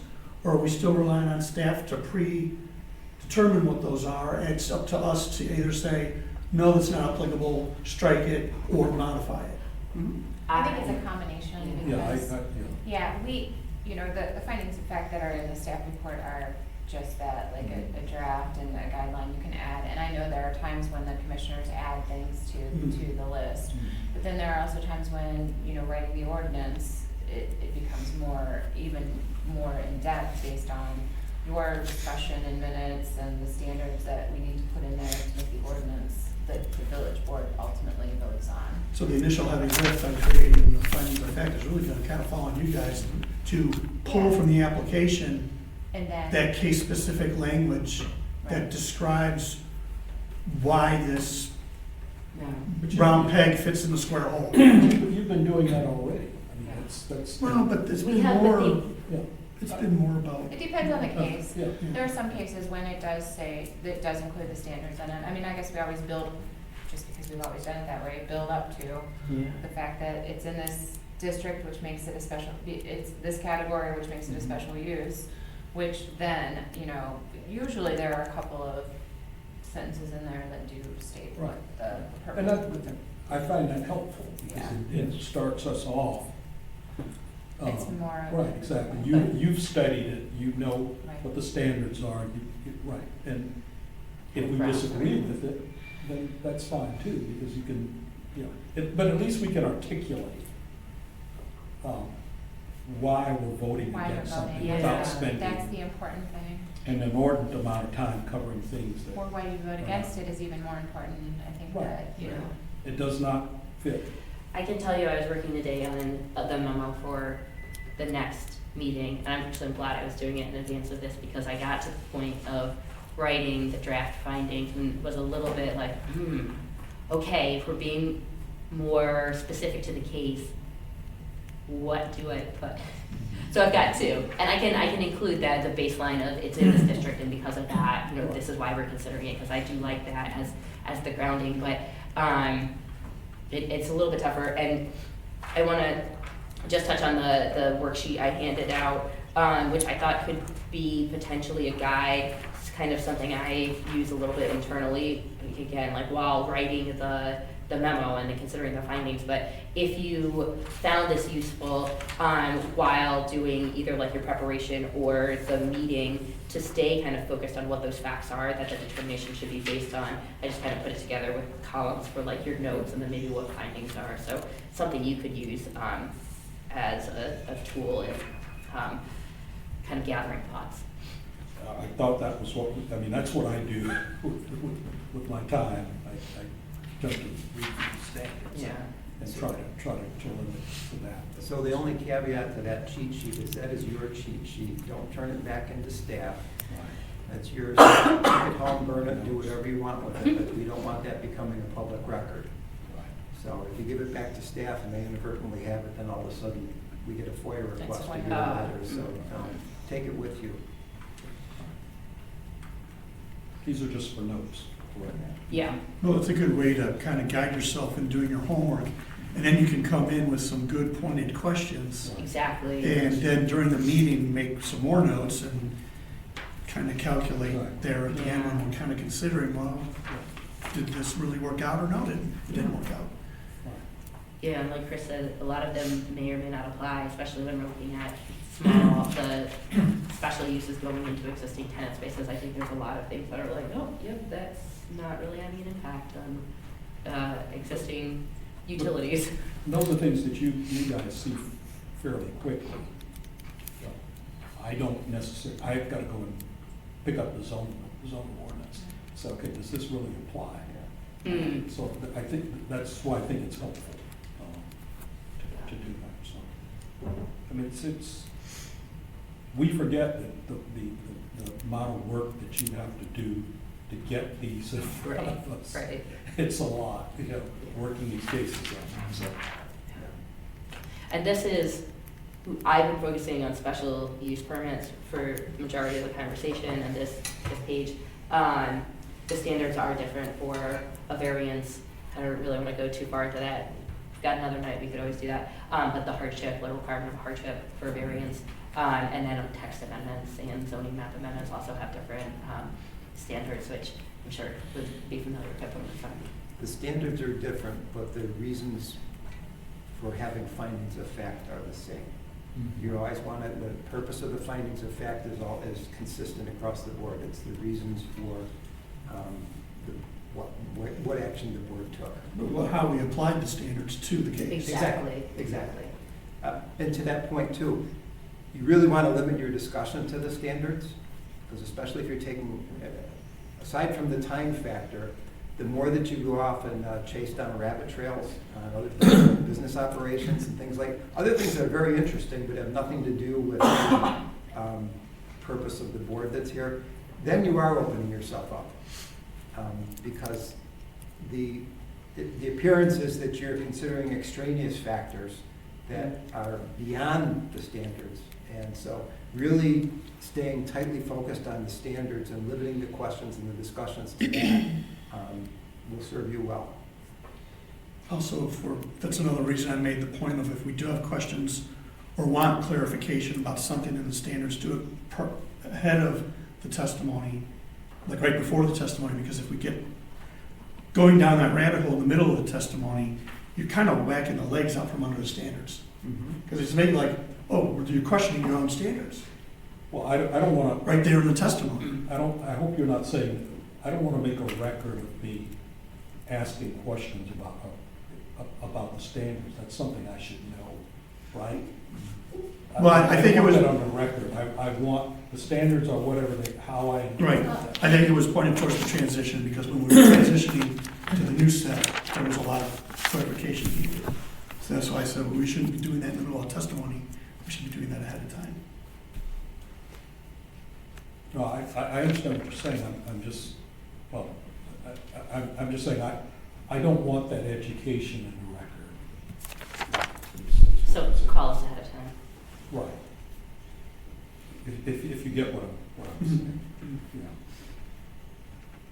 I don't want, if I've got to ask Seth, okay, well, what do we mean by special use detrimental to economic welfare? What does that mean? We wouldn't, I mean. No, but let's assume that that is a question. I don't want that on the record because I don't That you understand. didn't know what it was. Yeah, and to be fair, these were, I'm sure, written by some lawmakers in Yeah. really not common language. So I've even, if you look at the worksheet, the new one, I think, one, I've reframed them as questions and then also tried to drill down even more about what is the information we need from the applicant, because most of them are filling them out in a way that doesn't quite answer the questions, because they're hard to wrap your head around, especially when you are not a zoning attorney. So The last applicant did that. They just rephrased the question. a lot of people do, and I always tell them they need to be But- complete sentences, so sometimes what they do is restate, yes, this won't be, no, it won't be, because they don't really understand how to get more But content in if there. we're not understanding how it's applicable to the case, just rephrase the question to ask the person, hey, can you make some commentary as to why economic welfare of the community is pertinent to your Yeah. request? And you might need to use like even more, And put it on them to Language, yeah. testify as to why it is or isn't, yeah. instead of trying to make that judgment yourself of what you read. Mm-hmm. And Valerie, the point there is that there has been a lot of discussion in some of the case law about some of these standards too. You know, the first one under the public use, or the special use thing about the special use deemed necessary for the public convenience at that location. Oh my gosh, you know, how do you answer that question? I would like to open up a hair salon in South Peak, you know, that In case the other 10 are full, that way you can still. Yeah, Right, there's exactly, more but- room. I mean, Yeah. the way at they that just point it's a answer it. meaningless standard, but it's still there. Well, It's I in mean, the a state lot of law. these we're putting NA on them anyway, right? It's not applicable. Yeah. But so look for the pressure points. I mean, that's the point of a special use. You know, what's really critical here to protect the neighborhood, to protect the community based upon the standards. Or where you think there might be where you could add some value by, you know, either limiting the hours or whatever else is out there, ingress, egress, minimizing the impact on the neighbors. And there may be situations where there are no problems. That's okay too. Yeah. We don't have to say something on everything. Probably the less said, the better. Sometimes. anyone have any other questions, anything? So this is more intellectual curiosity. So are you saying, Chris, these questions, the way Valerie phrased them, are based upon case law? I don't know. No, they're It's based- state statute. Statutes, right, right. If you go to the authority for the zoning code and everything, if you look there, these actually come right out of The the state state statute. statute. I would not write it like They're this. bland. Okay. you know. This is what they've told you, you should be considering. Now, public convenience, I'll give you an example. I mean, if there was a situation where, the village was putting in a pump station or something else where there was some kind of public utility that was going in and there was a special use that was required for that, that's a situation where the public convenience would be pretty high on the, the list. But for most of what you're seeing, it's not such a big deal. The others are. But no, we didn't make it up. We could do better. I agree. Anything else? Anybody else have anything they'd like to bring up at this point? Well, I remember on the permit application itself, these questions, these questions as written are the same that are on the permit application, right? Yeah. Is there a legal reason why they have to be phrased exactly this way? Or Valerie, to your point, is there a way to translate these into more vernacular language so that they're more easily understood, which could also get us to the point where we're getting answers that get more to the heart of what we want, rather than, yes, the special use will be consistent with the goals of the comprehensive plan, because we can't expect a hair salon owner to. I do Yeah. provide them with the goals, but we only have like 2 My- goals in our comprehensive plan related to land use. My concern about translating them is that we wouldn't do it accurately and it wouldn't encompass the statute, you know what I mean? How do you change them so that they make sense, but then also are completely getting at what And that's how, the statute is, That's the how- law is. that's how codes, laws, administrative Yeah, it's hard acts to- are written. And that's our job. To your point, I think it's a great point. That's where we need to be, where we'd like for it to be, but I think that is sort of for us to articulate. And that's what I'm trying to get my head around. It's okay, how can I look at this, interpret this bland language in a way And- that's, yeah, right, I mean, that's consistent with it. But a I lot of don't want to put times, out, we can't put out to the public, oh, this is what this means exactly. And it's. Because that too is open to their interpretation. Right. Well, I mean, just look at number 3. Will the special use be consistent with the goals and policies of the comprehensive plan? Jockey Public doesn't know a damn thing about the goals and policies of the comprehensive plan. This is true, and therefore, with this, I've started to provide the land use and community Well, there economic you go. development goals, Mhm. our downtown master plan All right. goals. I mean, but that's really it, and there's only about, it's not too robust Well, that's on the good. things That that we helps hear. them. Yeah. But the point is Trying that to build it up. they may not know that much about it. We should. But this board We should, does. right. Well, and exactly. staff So that- does, that's right, why for right. years and years and years, we translated their application into our, staff memo, and we said, oh, it meets this goal, and it makes it, because they don't know. So staff did that work for them. Wow. That's why, if you look at the old reports, Yeah. the staff wrote it out, because we know, and they don't. Otherwise, you're sitting down with them and you're saying, write this. Right. But the bottom line is, unfortunately, we're locked into this language. Yes. The other reason why we want to stick with that language too is from a defensive standpoint. I mean, we don't want to, if somebody ever questions what you did and you're using different standards than what the statute is, then even if they mean the same thing, you're better off parroting the language, unfortunately. And then let staff explain them, here's what the legislature really meant. So this is how you should answer the question, but we're not going to change the question. Or we should. Yeah. So verbally, we can say it, but we can't have it written, Yeah, we in can- in italics, indented, this is what this really means. But it makes it I've very, already kind of done that. It makes- Should I take that down? No, it's fine. it makes it difficult at the hearing too for the person to presenting to address the standards, because they don't exactly understand them, so it's a lot of. Our questions The should framing draw of out the that questions, information. drawing out Yeah. the questions, how does this, you know, how does this provide for the I know that's not the one we wanna focus on, but it's the one I remember the most, the public convenience, you know, how would you say this meets this standard, or? Is your goal sheet that you just showed us, is that part of the packet that's online? It's part of the packet for the standards, which are, kind of à la carte that go with the application. So if I go back to this page, the application, because it can apply to a lot of different things, doesn't include the standards. You come here, you can do your special use, your variance, map amendments, and they're in that. So that's the document I Okay, have so over that- here. Sheet would help me as well, Yeah, it's in there, and I can, working it with this. yeah, yeah, I can, it's available, so it's there. But the short of it is, I can form my opinion about a particular standard. I can try to, and if I'm not certain, I can certainly try to ask the applicant or the petitioner additional questions. But I don't have to have the petitioner there explain to me, you know, well, what's the answer to this, Mike? So that's Yes, that's right. the point. What's the reaction of the applicants to the new system or just the forms in general to someone who just felt that they would walk in, drop down $150 and fill out a one page for their fence or their shed or whatever? What is their overall, when it gets to be a little more detailed and they have to go through all of this? I'm just curious. To be honest, I don't think the applicant coming in and asking for a variance has any preset idea of what they're supposed to be doing.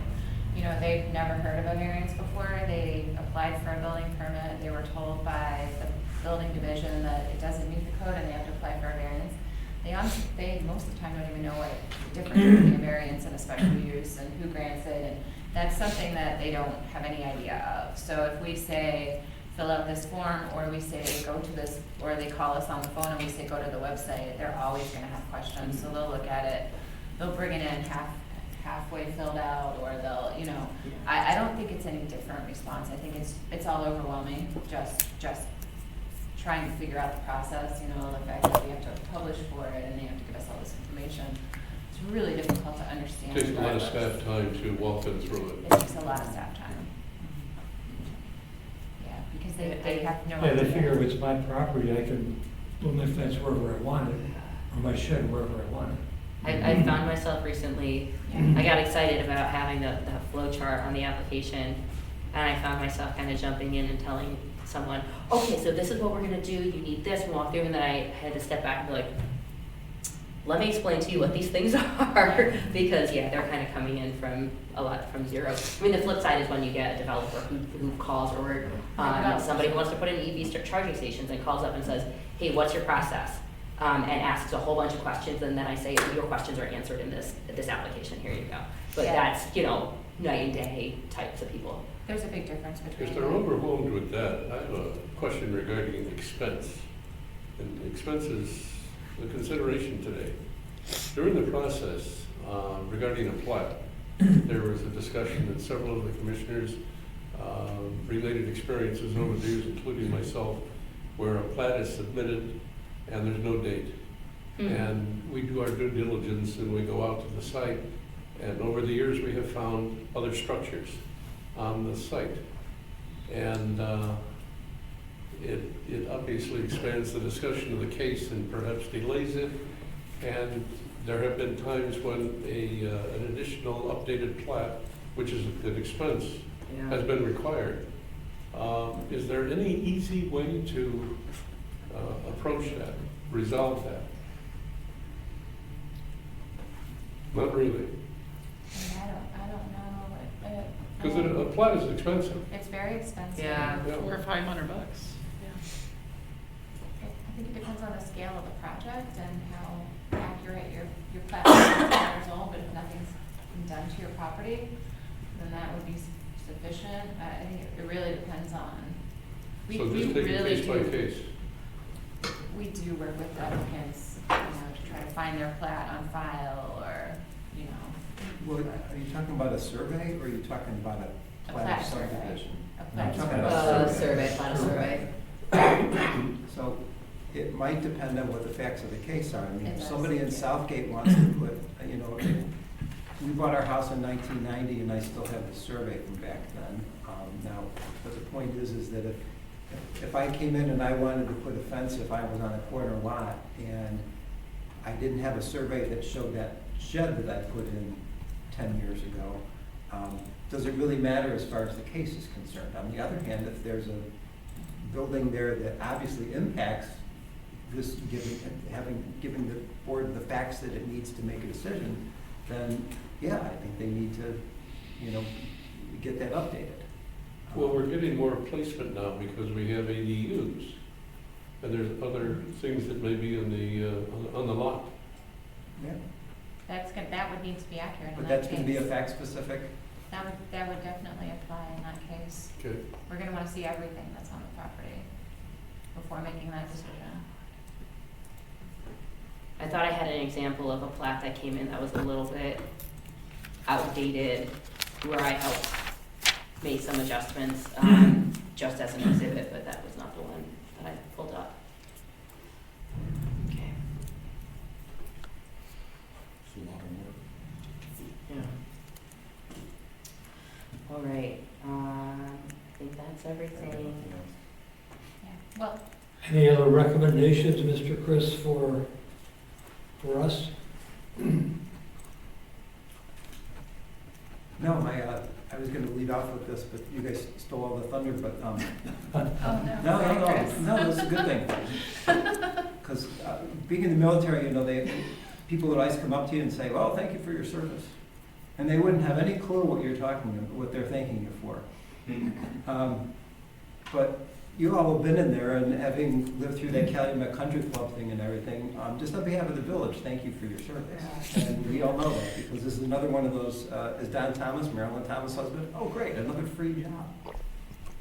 But the reality is, everybody's heart's in the right place, trying to do the right thing. And the staff appreciates that too, even when everybody gets frustrated with stuff. But the reality is, everybody's out for doing the right thing. And I've been in front of, you know, boards in other communities where that is not always the case, where you're sitting up there wondering, you know, who's already talked to that guy and told him what to do or whatever. So, thank you. Yeah, and I would say that any applicant that comes through here definitely feels like they're Well, and we depend on staff quite a bit. supported. You know, this is our part-time job, that's their full-time job. Well, you guys have done a lot Part-time- than part-time in the free last job. couple years. Yeah, you do a lot. Spent a lot of time here No, on these cases. One thing that, before we wrap this up, could address, because I think it came up with Emma O'Brien's, the email, and this question, it wasn't phrased that way, but this question of concern about potential legal liability for acts of the board. You talk about the importance of, you know, records, findings of fact, and standards, and not talking out of turn, so to speak. But in terms of you know, potential liability for acts of the board in general, can you sort of talk to us a little bit about the law in that regard? Just, you know, the Illinois tort law for actions taken by The reality is that municipalities. normally what happens is the municipality gets named as the defendant in the lawsuit. I mean, we had one many years ago, it was a porch variance or something, it was a rear deck, that's what it was. But the point is, that's normally what they'll do, because they're looking for zoning relief. And if they don't like the decision that they got here and they take it to the circuit court, that's what they're looking for. I have not seen a case where individual board members are sued, but at the same time, my late father used to say, anybody with, you know, $500 can come down to the courthouse and file a lawsuit. You know, it's a free country. That doesn't mean it's gonna stick. But I do think that if you follow the process and you stick to the standards and you keep your questions that are related to the standards, then you have far less, somebody's gonna read that record later on and look at that and see, you know, were they doing their job? Okay, were they staying within the confines of the law? Then I think you're gonna be fine. Even if they don't like your decision. I mean, most people, they're not out looking for you to name you, to make you personally liable for something. What they're trying to do is get the zoning relief that they didn't get from the village. Yeah. That's what happened in that case with it was over in Dolphin Lake many years ago. It was another one of those I think it was Jerry went out and found out that they put on this humongous deck in the backyard, and the board said, no, you gotta shave a few feet off of that because it's too crazy. Turned it down, went to the circuit court, and the judge said, oh, don't worry about it. But the point is, the lawsuit was against the village. They weren't looking for any monetary damages or anything, there was a difference of opinion. Yeah, Jerry was amazing at finding all these little odds and Yes. ends. Yeah. Jerry didn't miss anything. He knew every dead end on the side Question, street. Commissioner? Did they- Yeah, Question? and just the additional point that the standards for holding a board, a zoning board, which is sort of a part of the municipality, Right. Personally liable. personally liable are pretty high. Yes. And it's extremely high hurdle. You almost have to make a finding of, sort of willful and wanton behavior on the part of the board. So if Member O'Brien's out taking bribes. That's No. I don't believe in to vote in a certain way. That's. I do have a question. We don't want to cut that. But that's a whole different. But that's a different, it's a different matter, but the point of it is that there is tort immunity, and I'm not gonna get into it, Right. for municipalities, governments, people who are employed by local and state government under state law. Right. So, just to make that clear. That's one of the reasons, the way that we get rid of the case. I mean, you can't really prevent somebody from naming you in a lawsuit, but the reality is that your liability, unless you were out doing, you were being a rogue actor or something. Most of these people who file suit because they're contesting something, they're looking to overturn your decision, not to drill on you personally. Yeah, and the problem with that is always, when you name your company and you name all of the employees of the company or several members of the company, instead of just simply naming the company itself, I talk about it, we talk about it in the private sphere, but it's true in the public sphere. All those people go out and get a lawyer, right? You go get your lawyer, I go get my lawyer. And that just really mucks up the process because it takes twice as long. So if I'm suing the village, I'm not gonna sue every member of the zoning board, right? Each member of the zoning board has their own attorney. Those attorneys are gonna be filing motions, and that's just gonna delay any relief that I wanna get, right? If I'm the plaintiff. So, as Chris said, yeah, $500 will get you, you can sue anybody or anything, but the reality of it is that the standards are high. Yeah. And as concerns us, I think they're fairly reasonable. Well, on that memo I put out, that's exactly what happened. They sued the village, they sued the plan commission, and they sued us individually. Wow. And we were also required to provide a sworn statement as to our sources, our materials, our everything. It was a pain in the ass, but Joe Perazzi was the corporate village attorney at the time. Right. And he was wonderful, and he took care of every one of them. Yeah. Well, I do have a question. Are we still guided by Robert's Rules of Order? You have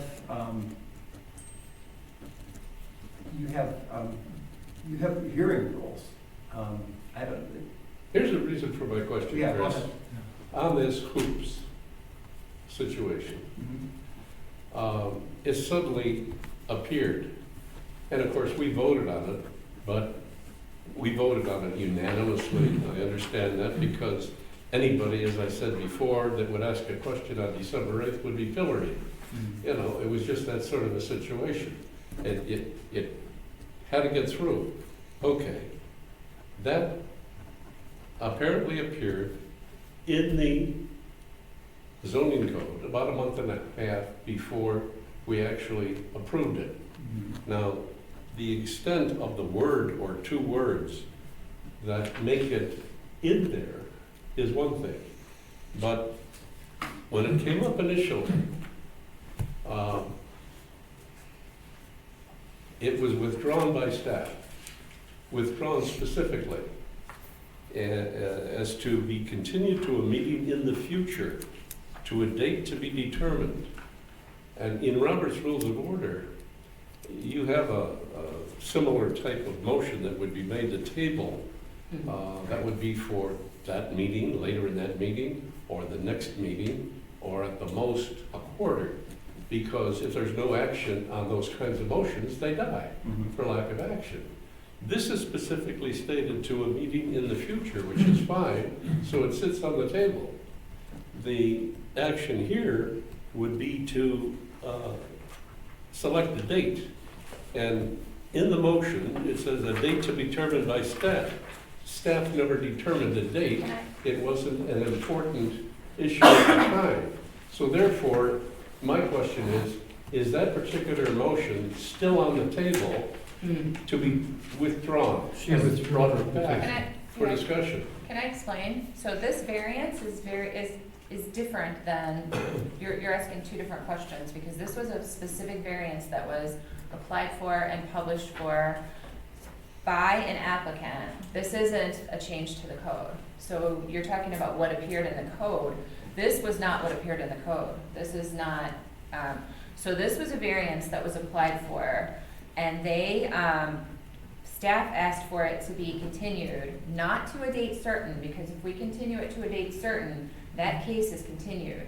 If we continue it to no date certain, then we have to republish and rehear the case. So that's why I asked for it to be just to a date in the future and not to a certain date. Because in this case, if they had decided to move forward, we would have had to republish, put it on a new agenda, and hold a new hearing for it. In between, we found that this particular basketball pool was not permanent and did not need a variance. So the applicant withdrew their application. So we didn't need to hear it again because it was just a variance for this very specific situation, and it was withdrawn. So no action was required by anyone. That's what this case was. This was a variance. But to get to your overlay. Yeah, so that, Fundamental just so question- you have the background, Chris. From what I've seen in the past, Robert's rules are kind of not in the breach, because a lot of the stuff that's in there is archaic. I mean, I've sat through village board meetings, you know, the reality. We follow Robert's rules of order when it's important, or when there's truly an issue, but there's a lot of stuff that's done informally. So I'll give you an example. I mean, so if the village board votes something down, you'll see like 6 people vote something down, but there'll be one person that'll be voting in favor of it, even if they don't want it, because then they can bring that same thing back in the future, because not everybody turned it down, and so they can put it back on the table. So there's a little, you know, legislative maneuvers that you can do, but the point is that for the most part, whether something is tabled or continued or something, that people intermix those terms all the time. This says continued, but the point, because it was a variance on application and it required a public hearing, we can't discuss it again unless it's published for. So staff would have to go back, because there's no date here, this is a public hearing, and the public hearing can't be continued without a date. So we continued it to staff to be, the date to be determined in the future. So staff was going to bring this back at some point, but we would have to republish for it. That didn't happen because it wasn't necessary, because there was no reason for them So to that's an hear it. appropriate item to put on the list that needs to be addressed going forward. This is a variance, so this is not. No, no, oops. Well, That that's you and I what, discussed today. but Yeah, that's, we can- but that's not what this was. But not for this case. This case wasn't Yeah. about changing the code. This wasn't an There's amendment. to nothing the code. about this that. I guess I have a concern about the existing situations, particularly the one near me, which is unique. One of the things that I had prepared to talk about tonight, which we're not gonna have, time about, but I think we'll talk about it at a future meeting, is, clearly, we have some questions about basketball hoops, how they are, regulated in the code, and how the code changed. So I did do a red line of what the code was before and how it got changed. And I think that the one big change in the code from the previous code was the addition of that 5 feet from the interior side yard and 10 feet from the front lot lines. That standard is different than what the old code had. The old code just said that let me find the wording. The old code really just had basketball standards in the permitted encroachments table, and it said that they were allowed in the front yard. So it didn't have any specific requirements for that. So I think that one of the things we want to discuss is, do we want to regulate them in a different way, and how so? And this is one of the items that didn't get discussed in detail in the code. And I'm sure when that code was originally, So I don't know where we stand on it, but we definitely. you know, they need to didn't talk have about the portable ones that everybody has today. it. We have a lot. They were mounted on the garage, basically. Well, But see, then it almost raises another question, series of questions, bigger picture. What if somebody wanted to do, which is what Bill is ultimately referring to, Right. an unusual case if somebody wants to put a almost full court Well, and basketball I- arrangement in the backyard. Some get very elaborate with concrete pavement and lighting and blah, blah, blah. And then what about baseball batting cages? well, this And was something golf? that I really wanted to discuss. I did ask the consultant, she did do some research for me on this, and there's one way we can do it, which I think we can, it's a larger discussion, but you Right. can say basketball courts are only allowed in rear yards, or have to have certain setbacks. We don't define them at all in our code. So I think that that's a good. But there are other things, like I say, batting cages, I mean, I can't begin to tell you. Tennis court. But that raised, and that was the other thing, Chris, I forgot that I wanted to ask you on. That is, when we're considering, one of the things that, you know, as an attorney, I haven't spent that much time writing code sections. I've certainly argued against, you know, various laws and regulations as to how they should be applied or whatever. But when you're drafting rules, regulation, laws, it's impossible to anticipate, as we all know, every potential problem we're gonna have with something, and an attempt to include it in the code itself. You're a smart guy. You could come up with poke lots of different holes in it.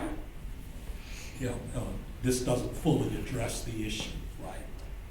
But that's not something that a code is designed to do, Right. to deal with every scenario. It's important to deal with those situations when they become a burden, they become material, they become problematic on a larger scale. Then consideration, we should consider changing the code. But I don't think, you know, we spent 18 months on this process.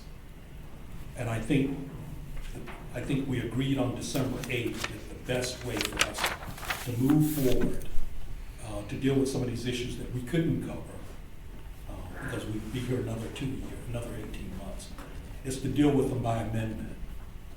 For the ones that we didn't have time to get into detail about, we could simply bring those up, talk about what concerns us most, what's most material, and then if we found a need to amend as the basketball hoops, if that is an issue. I saw somewhere 153 of these things. At least, there's Yeah, probably yeah. more. Yeah. So it's right, it's a big issue, right? There's a lot of It's, them. right, yeah, But yeah, if it's an issue, I don't know. I don't Right, think if- we get complaints about them or. right. It's something, right, exactly. That's a question. But that is the way I prefer to address this, because other than that, The process that we had has been, my personal opinion, it's been a great one. But it's not gonna get you where you wanna be.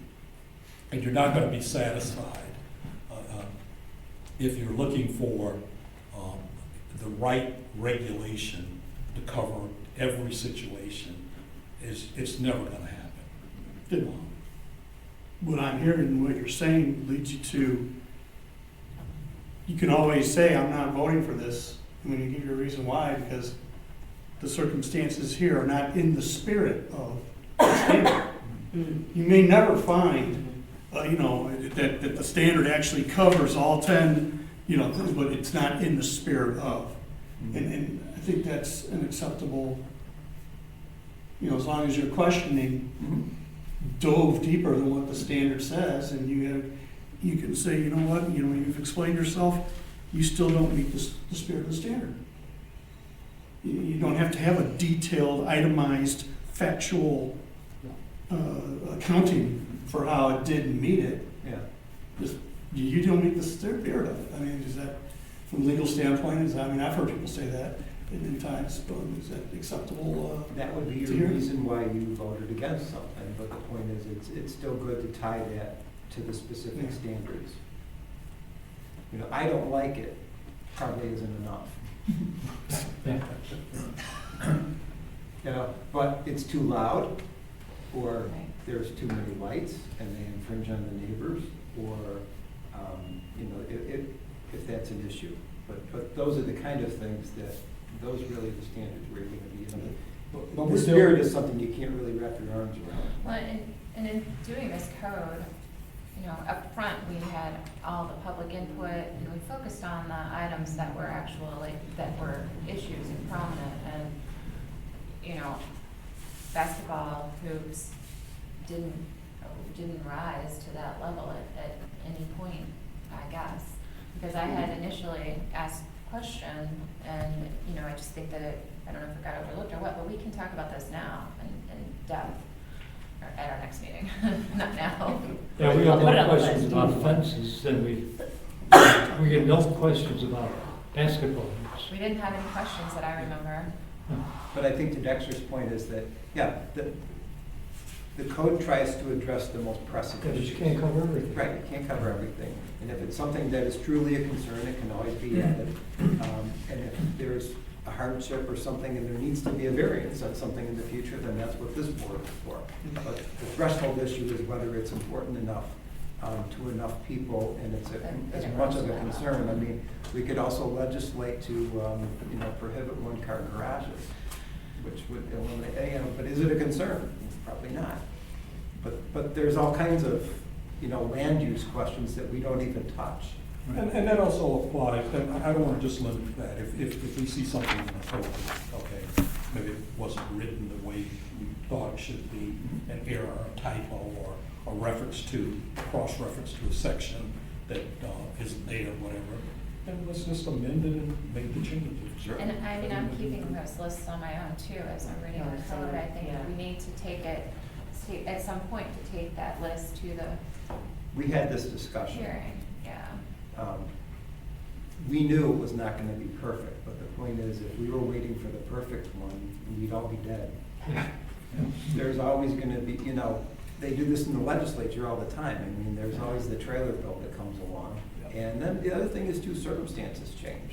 What was a concern 10 years ago isn't a concern now. And there's other things that we never heard of 10 years ago that are now in the forefront. I think that's where we Those were. legislative staffs also have 20 lawyers. When we took this project on, that's where we were.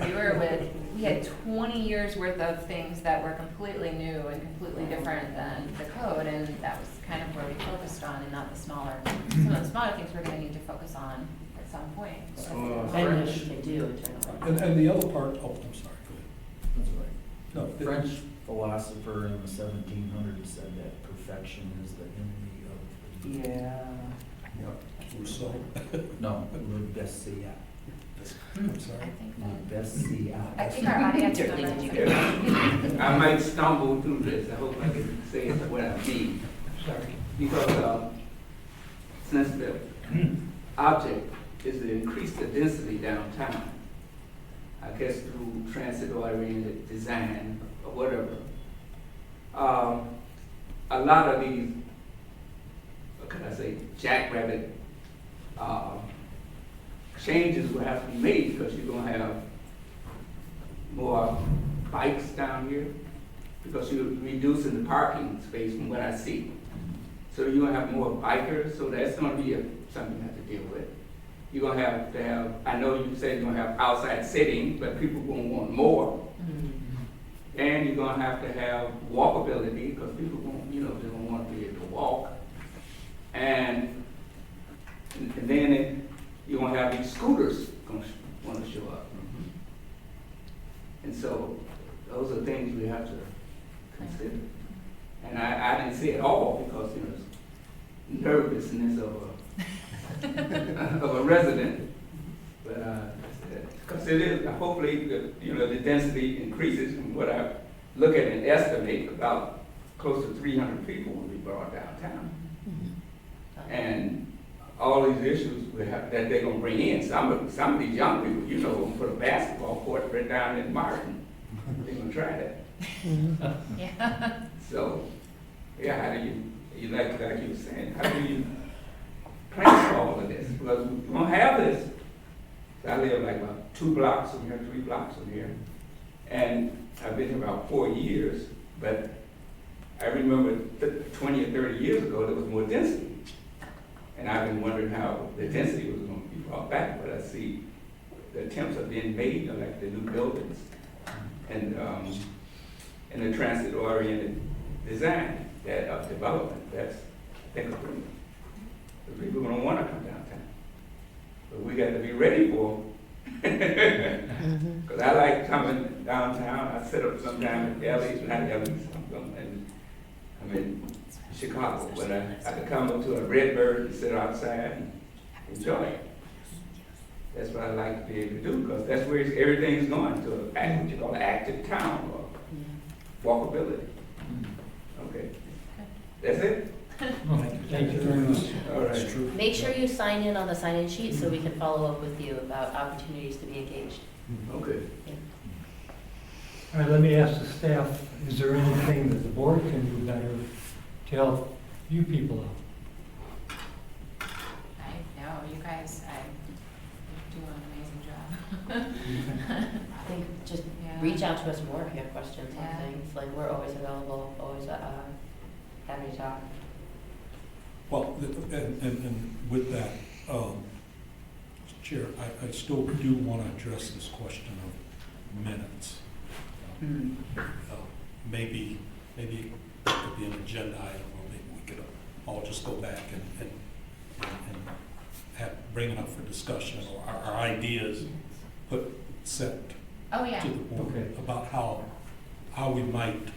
At our next meeting, when is our next meeting? First of all, The 9th of March.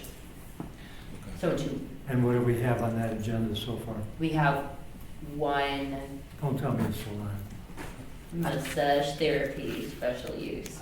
Okay. So, yeah, pretty much. So that would take 10 minutes, right? So, and Ed, are you interested in, It's not in downtown. are you interested in starting on these as, I guess as old business at the next meeting, starting in on the basketball discussion and whatever other, and then collecting other items that we want to discuss? We could do like 1 or 2 at a meeting in the future. As long as we know what they are beforehand. Yes. Right, exactly. And it's not a free-for-all, to cover every. No, I think that we should just take one, I mean, you know, Whatever comes. We did it. one It's just topic. the existing, basketball hoops will go on there, any others that come up. I'm gonna keep adding to this, I put it in for a discussion tonight, but, we'll continue to work on it. I've got new ones, added on there, so that's available. I also, before we wrap up, I'm gonna pass out 2 other things.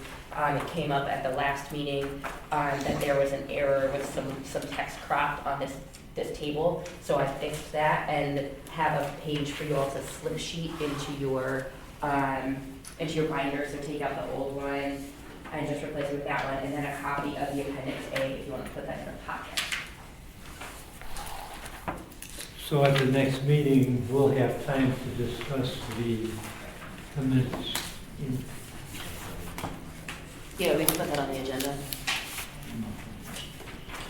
Well, we're only taking up one amendment, right? Yeah, we'll do like one per meeting. Are you comfortable starting with the basketball hoops next week, next 2 weeks? Is that But already? is it too much to ask to include other sports? No, actually, let's do that, because what we looked at, and what I started doing is looking at the red line of what the old code was versus the new code when it came to basketball hoops, which leads to all recreational facilities, because they're kind of all together. Right. And if we look too far, it would lead to all other accessory uses, which we're not probably gonna be able to do, but we can do recreation. Yeah, that makes sense to lump them together. So we'll hold off on the discussion of minutes till the next meeting then? Or do you want to do it next meeting? Will we have time? The discussion of the minutes. Well, what, The minutes or record keeping or recording, whatever. what should be included in the minutes? Yeah. Okay, yeah, we can do that at the next meeting. But the other part of that is, that kind of involves you too, and the staff, right? Because it's kind of like, okay, what are some good ways, Yeah. suggestions to shorten and make the process Yeah, easier, so that we're not, do some benchmarking of what other communities are we're doing. not getting inaccurate information, people aren't complaining, We could do the some. subjects are just broad enough, just to Yeah. cover what's there. So maybe some suggestions from the staff. Yeah, We we'll can do, research what other communities' minutes look Yeah. like, but they could, there's a wide range of details covered in communities. yeah. Right. And then I've seen ones that are also like, here was the decision made, reference the recording, which is kind of the other extreme. I think It's a I wide- usually like to approach problems by understanding like what's the desired outcome. So maybe I would task you all with thinking about like what is the top, like most important thing that you're looking to get out of those, because then that way we can work together towards how do we get to that. Well, you didn't get that from the discussion tonight. There's some What- parts what through. more- I'll what- listen what to more do it, you I'll listen need? to it and digest it some more, Yeah, okay. clear objectives. We can all do some homework on best practice. Yeah, exactly. Yeah. Bullet points. Or what's the most, I think what would be good for me to hear is what's the most important things to you to see included, so. Yeah. Exactly. Yeah, we don't have to have a paragraph or two on everything we talked about. Maybe we can do It's the second, yeah, it's 154, so That's it's what- 13 of 154. Yeah, maybe my pages are, there it is. Oh, I see. Yeah, and you can see the section number, the section number matches. I was looking for. So the there's other section number. 3. Yeah. Thank you. All right, well, if nothing else, I will entertain a motion for adjournment. So moved. Second. O'Brien and Cap. Roll call? Member Bransky, Yes. Member Cap, Yes. Member O'Brien, Yes. Member Johnson, Yes. Member Castaneda, Yes. Chairman Sirzaga. Yes. You're adjourned. Thank you all for coming, and